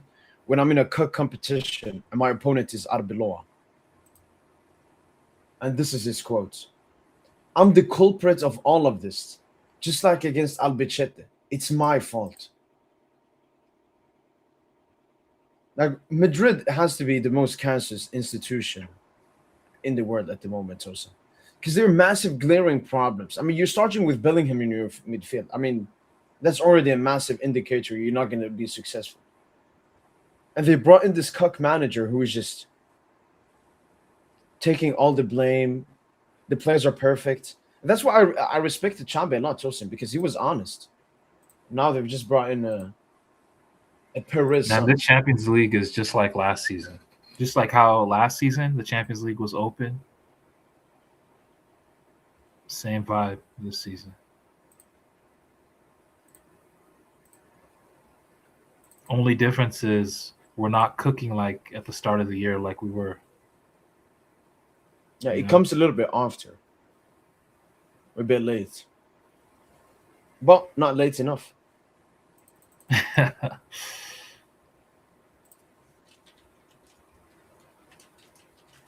Man, we should have been setting ourselves apart all season, man. We should have been at that level where it's it's consensus amongst everyone. Yeah, Paris Saint-Germain are the best side. Like, I think we still are, but we haven't played like it at all. To be like, we just what, Tosin? There's one thing I'm thinking of doing when this stream ends, Tosin. PSG first 30 minutes comp. You should do that. Because that 30 minute Tosin, that was peak PSG. I saw, man. I was jumping. I was fucking. It was insane, the football that we were playing, man. You just gotta do that for 60 minutes and then 90 minutes. And obviously become more clinical, man. Because this game should have been wrapped up. And that's why I say we bottled this game. And that's nothing to take away from Newcastle, Tosin. But again, this is Paris Saint-Germain. This is one of the best teams of all time. And Newcastle is a stratosphere in our atmosphere. Bro, last season I said Doué needs to take a leap.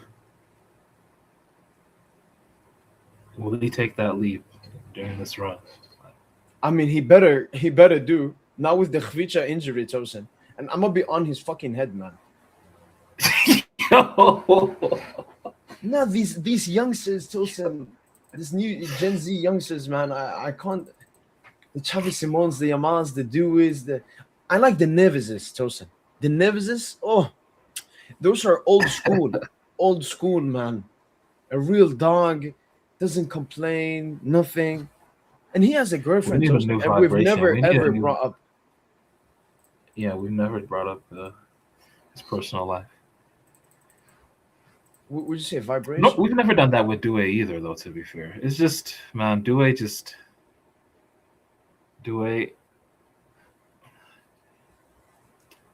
I don't know, man. Doué just has mid-game vision. That's just all it is. Look what these PSG fans are posting, man.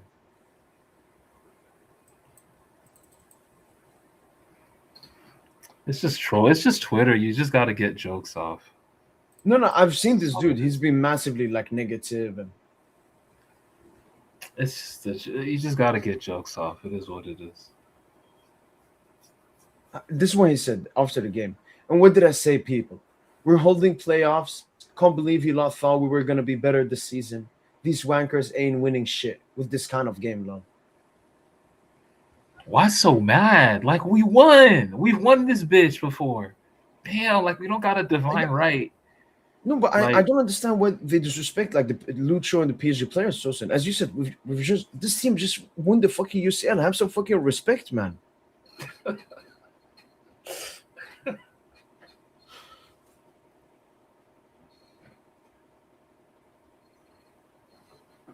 No, Arian, I don't see anything you have commented before what you just commented. Yeah, no, this is the last, the latest one I saw. Yeah, no, the Travella passes early in the stream. I was like, yo, has he become Yamal?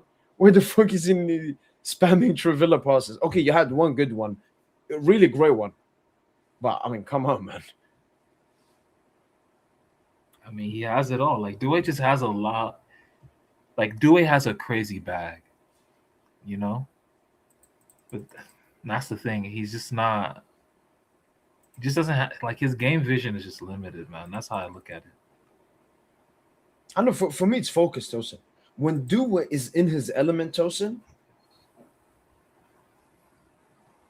No, he's a non-pareil talent, bro. Like, Doué is insane. The issue is he's too many. Often he's not in that moment, Tosin. Like against Arsenal, both legs. What the fuck was he doing? both legs. He was just, I have no clue what he was doing. He thought it was like a skill challenge. Is it Due versus Arsenal?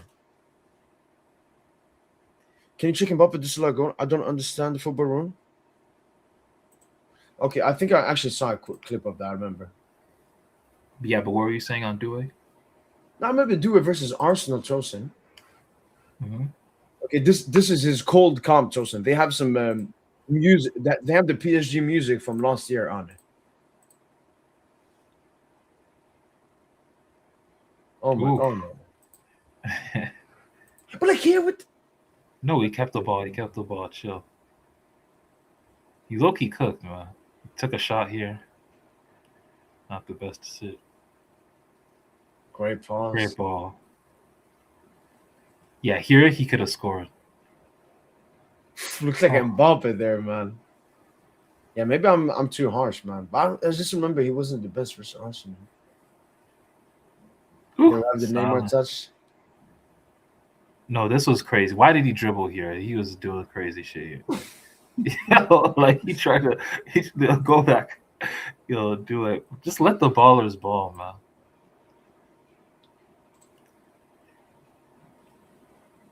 Yeah, look, he tried to take on the whole team. Oh man.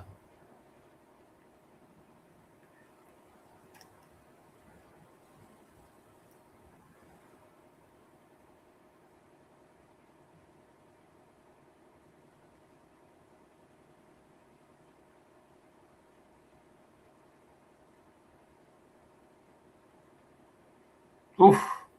Here, pass the ball. No, yeah. See, no. Yeah, I know. Dude. Bro, I wanted to cook Due here. I remember. Like, this is an insane play from Due. See, poor. It feels nearly like he's playing like a bit submissively. If you compare this to today's performance, like he's trying to find crosses. Like do it, play like do it. Yeah, he should have been more. He should have been attacking. Proactive. More. Yeah, he wasn't really attacking the 1v1. He was trying to do the playmaker thing, like, oh, I want to show. No, that's not really your game. Yeah, bro. that's not you. Yeah, and that's what. Like when we see these clips, Sosan, like this one, the dribble one. This is Due in the central area, Sosan. This is when, for me, he's at his best. Like Lucho, just fucking do it, man. Fuck the balance gimmick, man. Bob. Oh my God, you gotta pass that. You gotta pass that. No, that's so like. No, that's like. You have to pass that, man. Like, wait, I need to see a screenshot. Can I just see like a still shot of it again? Yeah, it wasn't. I missed the wing kit. Yeah, Tosin, we should be playing with our fucking red and black kit. Why are we playing with the home shirt, man?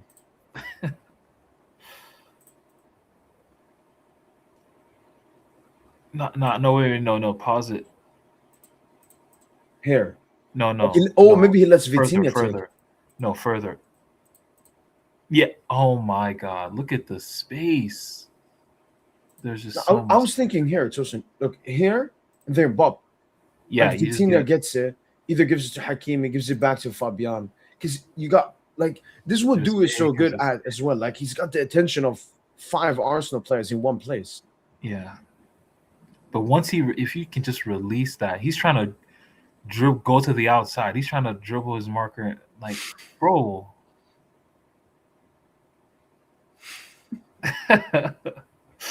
No, Vinny do be going. When Vinny go on some solo missions, Vinny just be like, "Yo, what?" It just be like, "Yo, what the fuck are you doing, Vinny?" Vinny would try to go 1v5. He doesn't care. No, but this is crazy though. Like,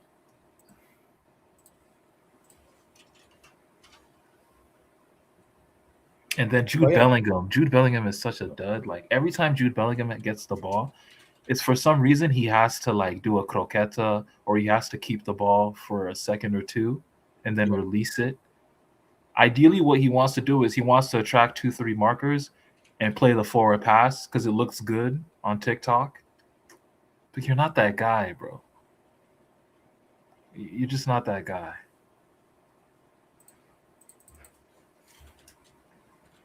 a lot of these youngins are false prophets, bro. Like, you might, No, it's just I remember when Slime did the Jude prop. That's when I knew like his eyes stinks, man.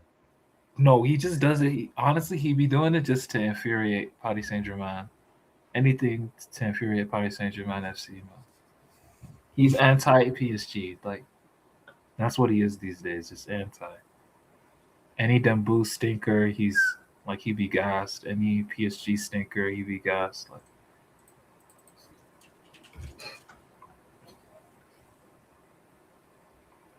it's a good gimmick, though. I respect the gimmick. I respect the hustle.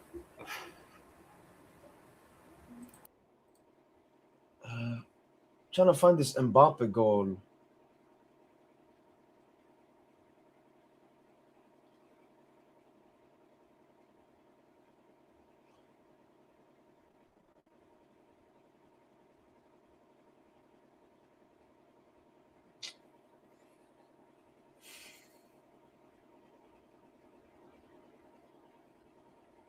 But it's just Mbappe now. He's fully like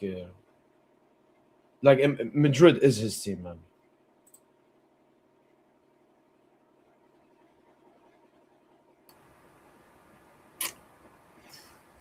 Wait, Yeah. what?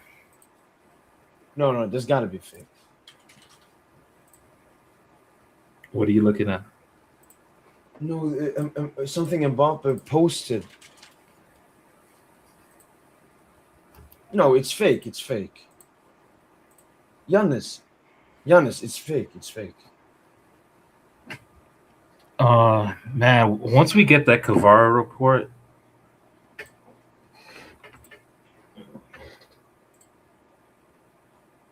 Yeah, we should be getting it tomorrow. But I'm expecting up to a month. yeah, 3 weeks to a month. Which means what? He'll be back in time to at least make the bench in the round of 16. Yeah. But maybe a little bit of a quicker recovery. Tosin, it's not just like he's improving his form, Tosin. We talked about it last 2 months. No, he was, yeah. Mbaye time. Honestly, the ceiling for Mbaye, when I saw him in the AFCON final as well, I don't know, Mbaye could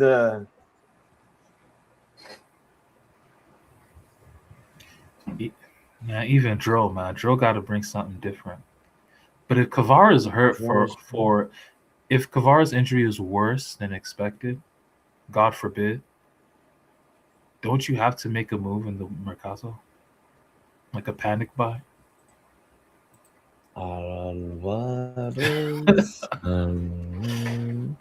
Tosin, if we're following the script, with Bachvich last January, the only issue now, Tosin, it's only 3 days left.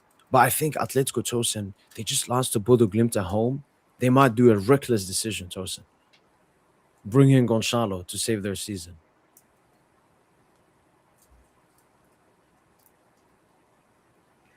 What if I think Lucho's not going to go for Alvarez. That's just too large of an operation to do in 3 days. But if Lucho goes for another... That's the thing, like, who else? Achlios? Let's be honest, bro. Lucho loves the kids. He's going to get another... Rodrigo Mora? Imagine that. Or a Carezas, like the right winger from Yankee. Imagine he gets him in 3 days. Yeah, I don't think Lucho knows who Carezas is. I'm 100% sure he does.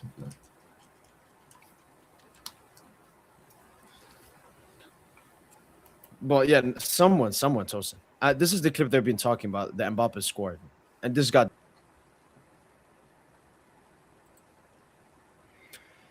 What do you think? I think it should be disallowed, Tosin. Yeah, it gets... I mean, Henry's done this. I've seen Henry do the same thing. Yeah. It typically gets disallowed. The thing is, Arian said, like, Mbappe did this in Ligue 1. And I remember, but Mbappe didn't do the exact same thing. I think it was from a set piece. You remember that goal Mbappe scored at the Parc? Man, do we just get Akliouche? I would get Akliouche. We could get Akliouche. Arian, I think this is the goal you were talking about.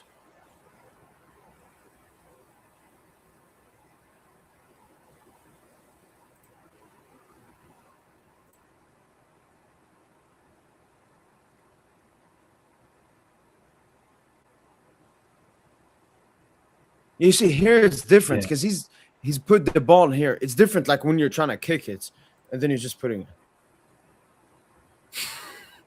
What a scummy Genius. player, man! What a scum.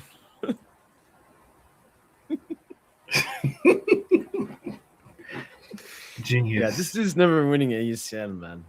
Like, because he wants to cheat the game. You can never cheat the UCL, man. Nah, he's genius, man.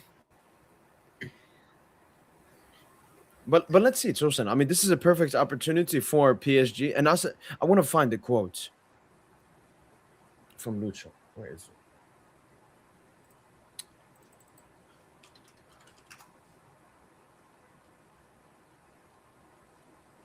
And you know what, Tosin? Nobody's rating us anymore, Tosin.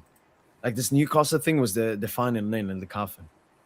We're back to being irrelevant. I wouldn't rate PSG either if I wasn't a PSG fan.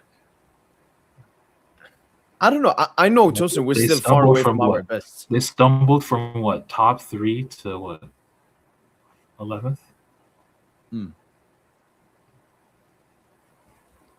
So you're gonna look at that and be like, "Oh, PSG are not that good," but I mean, Lucho interprets it differently.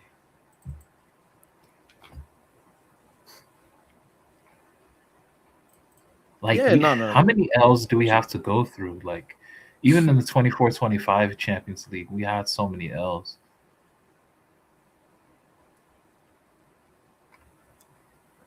But I think it's done, Tosin. I think the humbling period is done, man. Yeah, Can't continue like this. we overperformed to start the campaign, and we've been underperforming since. So there's a balance. We'll get back to the overperforming phase for sure.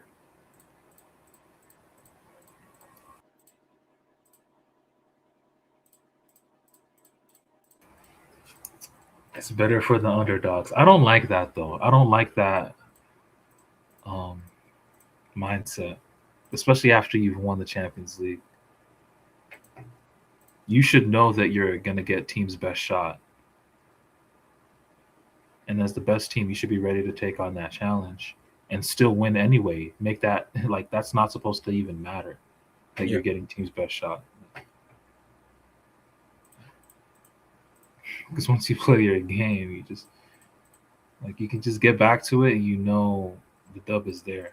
And that's why I miss 2025, man. Like, it didn't matter who played, you know? It was the system. It was actually the system was cooking. But now, Lucho, you got to switch up the system. The system ain't the same. You've tinkered it. Like, you showed us Barcola at the 9. Like, you've done some things, but yeah, like, you've shown us for attack. You have shown us that you want to do a tweak.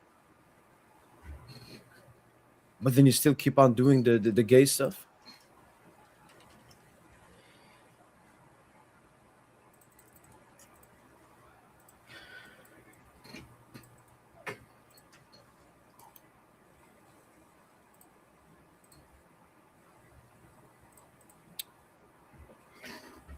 Tosin, we have no pressure. I think we have no pressure. I mean, we still have pressure to perform as the reigning holders, the reigning champions. There's still pressure.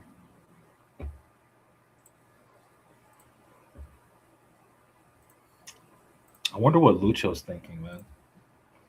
Like, is there something to change for him? Like, oh, okay. Yeah, I finally found this Lucho quote. This is what he said.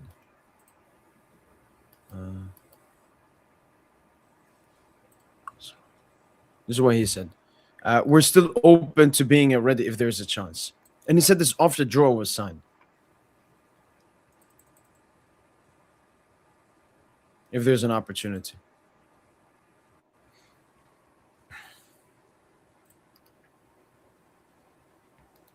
doesn't mean anything.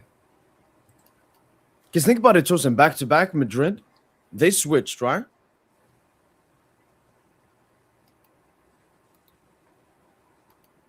When was it? Second season. That's when Isco started playing as a 10, and they played more of a 4-3-1-2 instead of a 4-3-3. I don't really remember. You're talking about the 16-17 season? Yeah, because 15-16 they were still playing the Bale, Ronaldo, Benzema. True. But second season they dropped Bale. Because Bale was injured, and then when Bale came back, Isco was playing so well. Yeah, they couldn't The change Isco back. had to, Maybe stay in the with 11. Khvicha injured and Mbaye. What about Mbaye? Maybe he's our Isco. And then when Khvicha comes back, we call him bench and Mbaye. Man, we can't. There are no parallels with Madrid. Stop trying to force it, G. No, okay. In the senses, wait. Let me find their finals lineup. Madrid UCL final, 15-16.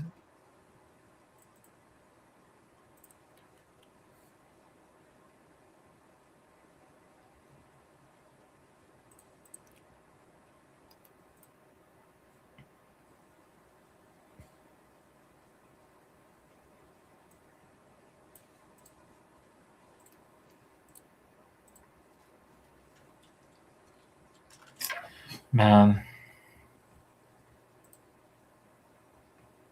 I mean, I want to see. I was a little bit more happy. I want to give Barco more of a positive, but they were a little bit harsh and so on. No, we give Nuno Mendes Vitinha. Nuno Mendes man of the match. But I think Vitinha had the second highest rating and Patra as well.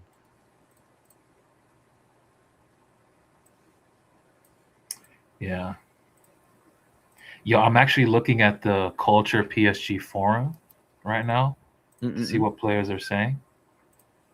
And so one of them is saying, let's not forget we've had a devilish schedule. Besides Barcelona, Bayern, Tottenham, and Sporting have finished in the top 8. Newcastle finished 12th. Atalanta finished 15th. Leverkusen 16th. Yeah, no, we easily had the hardest draw. Bilbao 29th. Bilbao, so 7 out of the 8 opponents that we had finished in the top 16. Another user is like, Vitinha is getting on my nerves. He's becoming so smug and it's annoying. Another guy says, congratulations on qualifying. Okay, I'm probably saying that in jest. We've clearly made things difficult for ourselves. Dropping out of the top 8 sucks, blah, blah, blah. Full confidence, we're better. We deserved more in the last 3 matches. We're going to get stronger and we're going to cause some damage. Now we're getting ready for Strasbourg and Marseille. All right. That's like that post. Like it. We need more of them, man. Oh, shit. I don't like this season at all. I feel like we're going to fall hard. It feels like we're having some kind of transition year because we've run out of steam. But we're going to crush Europe again in 2027. Okay? That's like more along my lines. That's more along the lines. I don't think we're run off steam. We haven't even played with steam this season. We haven't seen it. It's like we've been waiting, Tosin, because of the small break and everything, Tosin. It's like Lucho has, what is it called? Like preserved the energy and intensity levels for now, Tosin. Okay, I'm gonna give this was a tactical battle, Tosin. I don't think you know. It's called the Battle of Yarmouk. It was the Arab Muslims versus the Christian Europeans, the Byzantine Empire. And the Byzantine Empire, they were stronger and they were more powerful, Tosin. And they were fighting for like 5 days. And they were just chunking off the Arabs, killing more. They were becoming weaker. And then during the 6th day before the war, the Arab leaders came to the leader, Khalid ibn al-Walid. He was like the general. And they told him, yo, we got to retreat, man. We're getting cooked here. We have less soldiers, all of that. You know what he said, Tosin? He said, no, this is not the time to retreat. This is the time to attack. And then he did a complete tactical thingy, Tosin, and absolutely cooked them. Until this day, they call that one of the smartest tactical battles. It's like, because Tosin, it's not about how much you can hit. It's about how much you can get hit and keep on going. So like, I don't know. I see positivity in the suffering, Tosin. Suffering is a good thing. We suffered in the first Lucho season. We suffered in the second Lucho season. This is the Lucho just pattern, Tosin. We suffered and then we cook. Why is it going to be different this season? I don't understand it. I don't know, man. That's the thing. You can get gas. Just like to even like you can almost prop yourself up to a level that maybe you're not even at. You know. Sorry again. You can almost prop yourself up to a level that you're not even at. You know. And that's what the Germans did in World War II. You know, with the methamphetamines. Like they thought they were gods. Yeah, but we haven't done any fake stuff, Joseph. We've had injuries. We had no preseason. No, we had no an rest. insane last season. Like in terms of our physical levels last season were insane. I don't think we'll ever match that again. Maybe in 2027, like this one user says. No, exactly. And Susan, this is the Madrid teams. I put them up. So the two changes this is the final lineup. Varane became the starter, and Isco became the starter. So my question to you is, Tosin, what's going to change? Why are there no Chevalier or Safanov or Donna? Again, goalkeeper, it's not that relevant. Okay. Midfield, Tosin is going to stay. Midfield is crucial, Tosin. It's going to be Fabian Neves, Vitinha. I don't care how good Warren is. Draw, it's not going to change. No. And it's clear. So, you know what? I'm dropping the 4-man attack in McTosin. I think. No, that midfield is like that engine room is just no one's droppable. And then defense, you maybe could say Zabarni instead of Marquinhos. Still have a lot of games ahead of us. Yeah. And then because Zabarni, he did rebound well away to Auxerre. And in attack, you got Dembuz. Yeah, maybe Khvicha. I think maybe something's gonna change. We're not gonna have the same maybe in attack. And the only one I can look at, Tosin, is Mbaye. He could be an insane wild card, Tosin. Genuinely, when I see Mbaye, the energy that he brings, even today. But you're saying Kvara is gonna be out for some time now. Like, what about like right now for the short-term future? Now I want to have Mbaye, Dembele. Do it? Are you just gonna snake? Like, I don't know, man. It's hard to say do it at the moment, but it should be do it. Like Dembuz and Mbaye wingers, do a false 9. I want to see do a false 9, Tosin. Like I've been complaining about this for a while. Like play him false 9. That's the thing. Does Due have the patience to play false 9? Due wants the ball as many times as possible. At false 9, he's gonna. There's going to be phases where he's going to have to, not touch the ball and not feel involved. Due right now is just he's a left winger, right winger. That's what he is right now in this system. And then he can, from the wide areas, he can then come inside. So.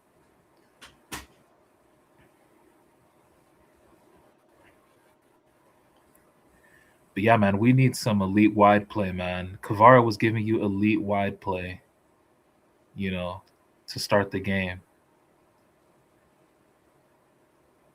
That's kind of what we really need, because our whole style is like, how in basketball, I think I've said this point many times already, but in basketball, your method of attack could be inside out, where, you feed it inside, you're getting rim pressure, you're scoring, and then that opens up the perimeter. So you're scoring 3-pointers, right? Or your method of attack could be to score, to start from the perimeter, 5 out, you're hitting 3-pointers. Next thing you know, the paint is wide the fuck open, and you can get inside for, easy layups and all. Paris Saint-Germain, we used to play inside out, where we would try to play between the lines and then find the spaces out wide for a cross, especially like during the Laurent Blanc era. These days we play like Lucho ball for sure is out in. Like it's the wide areas and then the space opens up inside. Yeah. And if it's not that, it's your pressing. It's your pressing actions, right? You're counter pressing, winning the ball very quickly. So It's very demanding. There was a clip where Lucho was screaming at Kvara. Remember? Yeah. The What game was that? Lille game. The Lille game. Yeah, he's screaming at Kvara because Kvara's not pressing, and Kvara is just airing him. He's not even listening to it, dude. That's why Lucho benched him early, like in the 55th minute or whatever. But I think part of that is it's so demanding. Like the wingers have to really work. Like not only do you have to track back, but you also have to make sure you're first to get out there to the center back. It's very taxing, physically taxing. And that's not really talked about enough, you know? Yeah.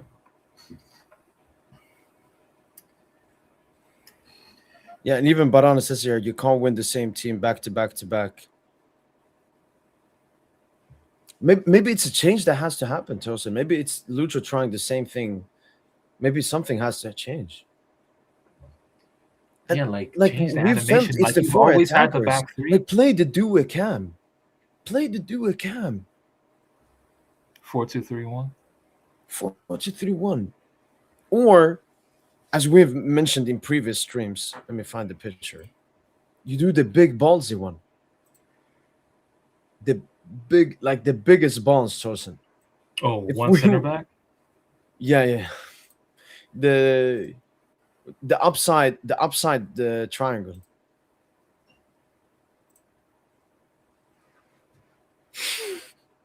I mean, this would destroy Europe, Tosin. This is blitzkrieg. That would be fire.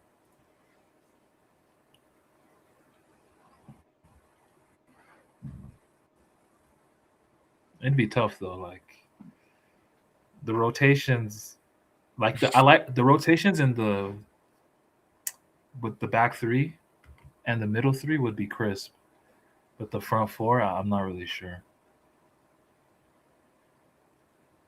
Like everyone would have to run, you know, to make this work. But Nuno could definitely do this. Like, actually, what I think Nuno would low key be in the middle. I would low key put Nuno in the middle, like Leverkusen, and have Pacho. No, but you gotta patch with the center. Flag the striker. True. target man Pacho's with always pace in the and center. stuff. Yeah, Pacho's always in the center. You're right. I mean, this would revolutionize football. And we would look so cocky, Tosin. Imagine we face up against Chelsea and they're like, what, you're going to play with 3 defenders? 1 centre back? And then we smack them. Needed. FP mentions 4-4-2, Tosin. With the Khvicha injury, maybe we start playing about 4-4-2. But again, Dro will 4-4-2 save could us. also be Under a Lucho, he will 4-2-4. cook. And Lucho will play midfield 4. It will be 4-4-2. We have played 4-4-2 before against Bayern. We lost that game at the Allianz. That was last season. Safanov played that game, funnily enough. Dembele got the red card, if you remember.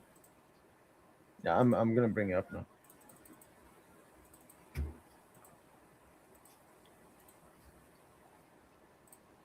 But yeah, 4-4-2 is the formation you play when you want to be defensively solid. You want to get back to basics. Yeah, was that a 4-4-2? Yeah. So you got the 2 centre backs, 2 midfield, and then congesting the midfield, and then 2 outlets.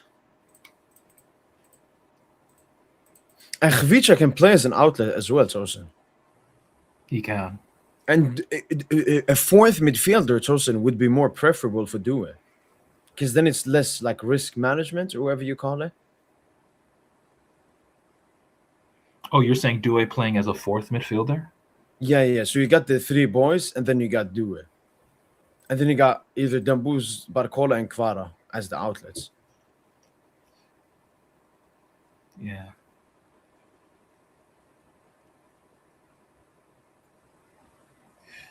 I don't know. We'll see. I need Dembele to just explode again, man. Yeah, he's showing us glimpses. But we know peak them. No, but I mean like accelerate on the ball. Like, yeah, that's true. He's playing too. This we have seen Unk Dembooz for too long now, and people actually think Tosin. Oh, he's gotten older. Dembooz is 28. He's just been fucking injured for nearly an entire year. I guess it's another wake up call for the players. yeah, Honestly, man, can't wait motherfuckers for gotta the get Strasbourg serious. game. Excited for the Strasbourg game, the lineup, the performance, the result.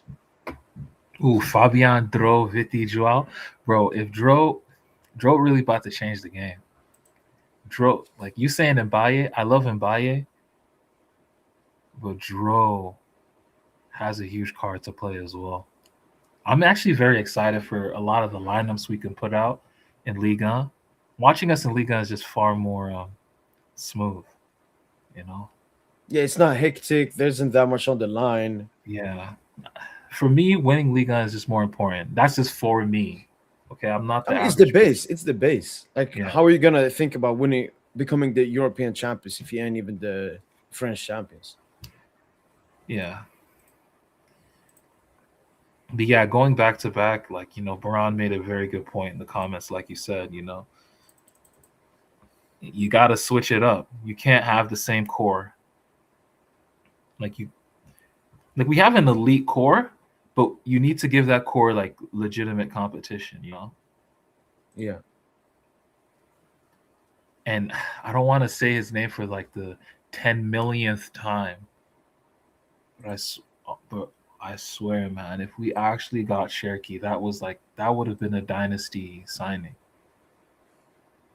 We would have had 3-4 ridiculous game breakers.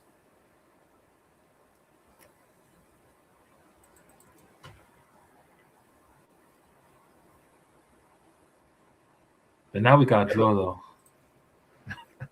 No, what were you gonna say? No. You're right. Draw could. Like Lucho wouldn't just sign someone like that. It might be impactful. The thing with me with Draw Tosin, I want to keep the expectations low.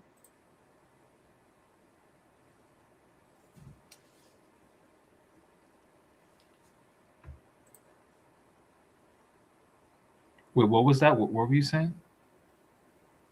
No, I'm just saying Draw. I have low expectations, not because I don't rate him, because just I want to see more of him. But who knows? He could be a wild card. Mbaye could be a wild card. Mm. And honestly, we're desperate now. We need anything, man. Man, the Ramos is just, man, the Ramos cop was just one of the worst signings ever. I know he's scored a bunch of clutch goals. He's still clutch Ramos, but even after a stinker away to Auxerre, I saw a comment on your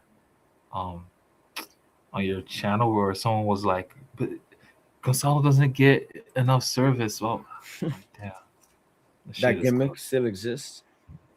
the shit. Oh man.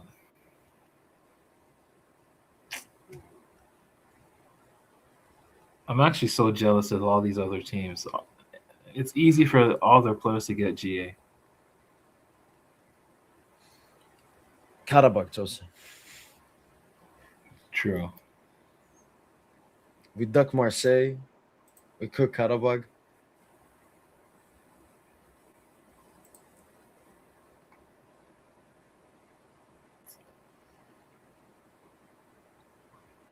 Dro is maybe not the player you think he is. He's very raw, needs to improve physically a lot before playing at a high level. I mean, you're potentially right. But again, I don't understand the physically Tosin, because I think Dro, when he is like in his peak, he will still be very thin and slim. That's his profile, Tosin. Yeah. His game is based on his agility and technique and IQ. Technique and all that, yeah. Julian Alvarez has gone 10 games without scoring.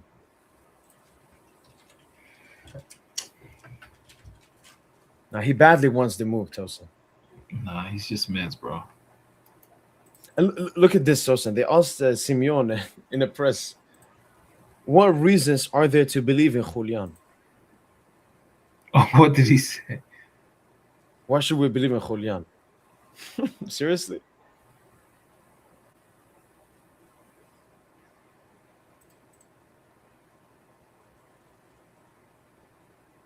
Man, this is what we need, Tosin. A low XG goal scorer. Dembele's from last season.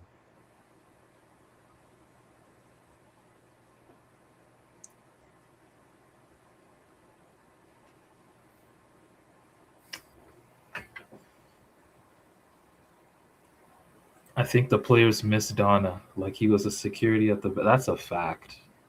No, I can understand maybe from a defensive point, Baran, but not from an offensive point. And that has been our major concern. Against Newcastle today, why did we lose? Why did we drop points? Was it because we didn't have Donna? No. It's because the fucking attackers didn't do their job. So I'm never going to deny Donna's absence, but I think it's way too blown out of the water, especially in 2026. Our major concerns are offensively. You put Donna, it changes absolutely nothing offensively. But man, I don't know, man. It's such an indictment on the coach. How can you have all these sexy ass pieces and you struggle to score goals? Think about it, man. You got Hakimi, Nuno, Dembele, Doué, Barcola, Kvaratskhelia. Yeah. So many pieces, man. You can't. You actually struggle to score goals, man. It's just not acceptable. And meanwhile, I'm seeing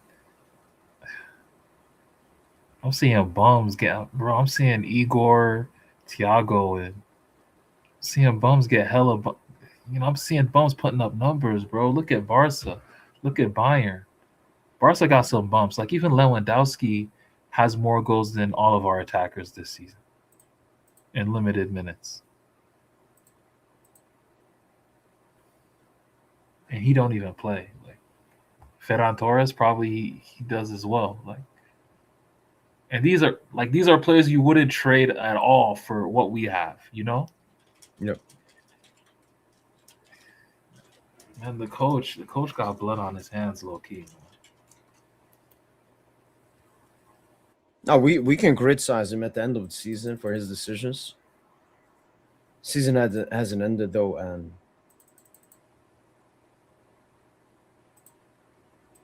I know the sun is on the other side. Let's hope so, man. And Lucho's philosophy about it's better to have 4 players or 10 players.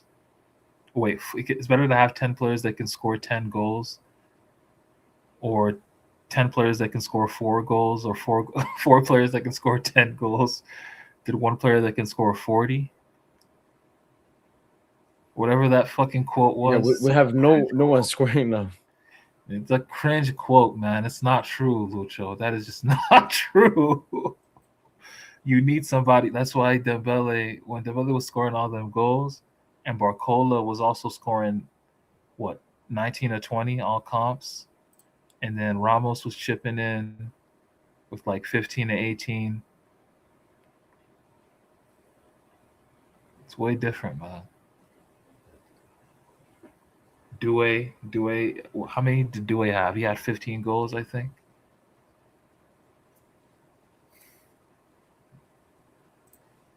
As you said, we need stat padding now, Tosin. Like, we don't even need like 1-0 wins. Or so. Obviously, Ligue 1, we need the points, but we need to start scoring like 3-4 goals a game.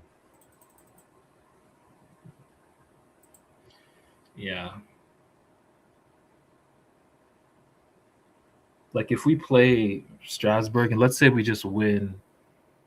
Let's say we win like 1-0. Like, what are you telling yourself? Like, let's say we beat Strasbourg and Marseille like 1-0 or something. Not convincing, just 1-0 victories. Very good defensively, but, same vibes, mundane, slow possession, No. Okay, then I'll break down, Tosin. It's over. Because for me, Tosin, it starts against Auxerre. I saw baby steps there. We saw baby steps today. The baby steps got to continue, man. If we take a backward step, Man, you're taking baby steps, bro. You taking crumbs. Like you taking crumbs. Tosin, if we go back to Ozil last season, after that game, it was all about baby steps. Baby step after baby step after baby step. But you know what, Tosin? What did we enjoy in that streak going into Liverpool?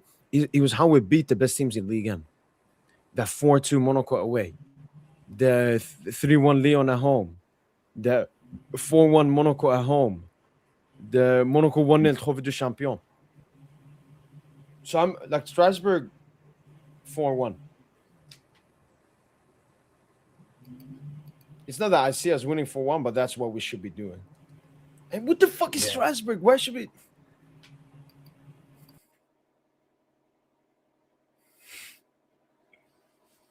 I know. Yo, someone said we need Vinny, man. We low key might need Vinny, man, in 2027. I like Vinny, but I'm good.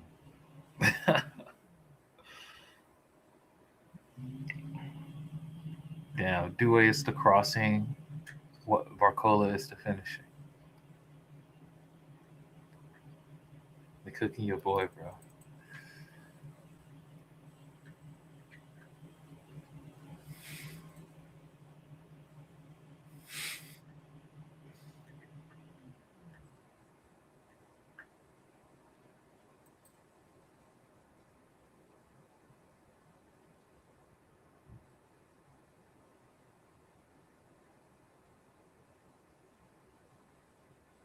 Oh man. I'm actually just reading this forum right now. People are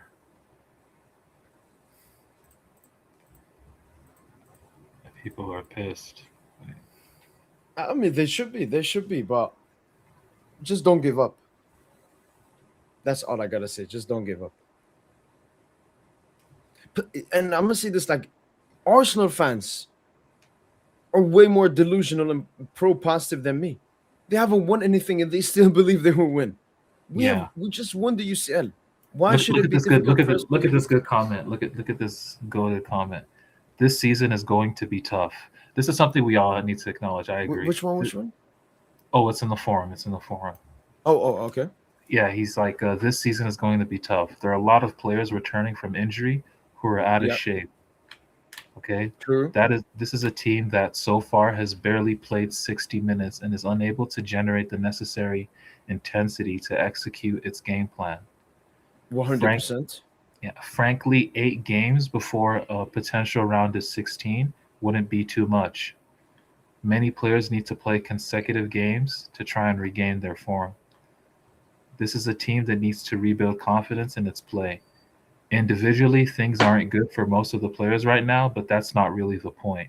The priority for almost the entire squad is to play consecutive games and regain energy, cohesion, and automatic responses or something.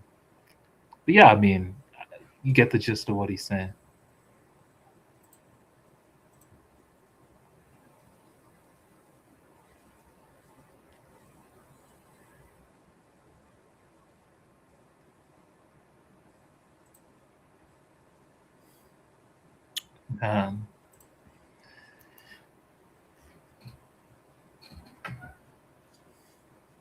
Now, Warren was actually pretty lively. Everyone was good those first 20, 25 minutes. But yeah. No, I'm definitely uploading that comp, Tosin. You are? Are you watching the game right now? No. I'm gonna download the 30-minute, speed it through, clip out the good stuff, and post it. I'm gonna post it, and I'm gonna send it privately to you as well, because they will probably copyright it. The Yahoo. Oh, okay.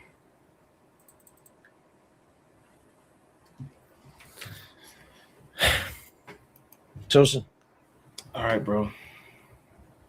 I think this last 40 minutes we got. I think I will even upload this as a video, Tosin, because I think this is something PSG fans need to sit here and listen to, because we went through everything. Formation, do we need to change? Dembele's form, all the players. This forum you brought up, shout out to those 2 people as well. No ball. But yeah, still long season ahead of us. Let's go for back-to-back. 9 games. 9 games in the Champions League. 18 games. 16 games in the UEFA. 16 games in Ligue 1. Yep. 9 games in the Champions League. Let's do it, man. Let's do it. All right, bro. You take care. Tosin, you too, man.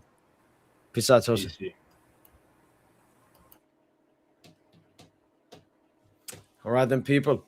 Honestly, we dropped points today, but should I say I'm more happy? Yeah, I'm more happy than I'm mad. Yeah, 100%. I'm mostly mad at Dembele because, like, today's stinker from Dembele is like, that's insane. Zero hunger. I wouldn't compare us to Madrid, but I'm gonna be honest. I think, you know, when you look at the hardship this team has gone through with the season, like the injuries, we basically had no preseason. Tosin bring up that forum thing. Because when you look at PSG's best players this season, it's been Vitinha, Nuno, and Pacho. The players that have played basically every single minute since the beginning of the season. Rhythm is crucial, and we just haven't had it for most of our players. Hakimi now just coming back. And I know the glimpses on the other side. And I've said this about Madrid. It was fake hype. You can't win trophies with that unbalanced team and unquality team. Perez has to invest in the squad. Perez has to stop this mark. Perez is happy because Madrid earned 1.2 billion this year. He's made you into a Premier League club that cares about money, marketability, and fame. One thing I want to say to the 87 people that are watching, we've been here for 3 hours and 30 minutes, and we still have 87 people watching. Shout out to you guys. Thank you guys so much for the constant support and love. We're in this together. You know, now when I turn off the stream and turn off the camera, we're all going to go back to our normal life, and then we'll recoup again for the weekend versus Strasbourg, and we just got to keep believing. I will always keep believing in this team. Maji Baran. But yeah, that's been it from boy PSGINT. Hopefully, you guys have enjoyed the live watch along earlier today. Hopefully, you guys have enjoyed this post-match podcast.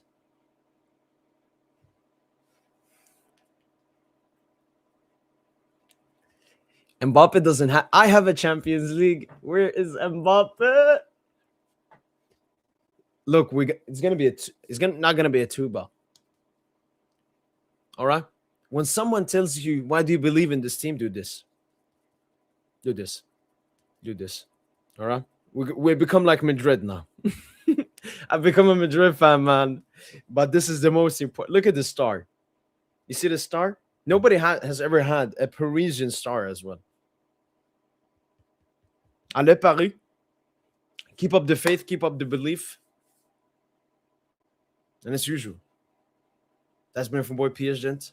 Hopefully, guys have enjoyed this live stream. And as usual, allez, allez. Allez, Paris.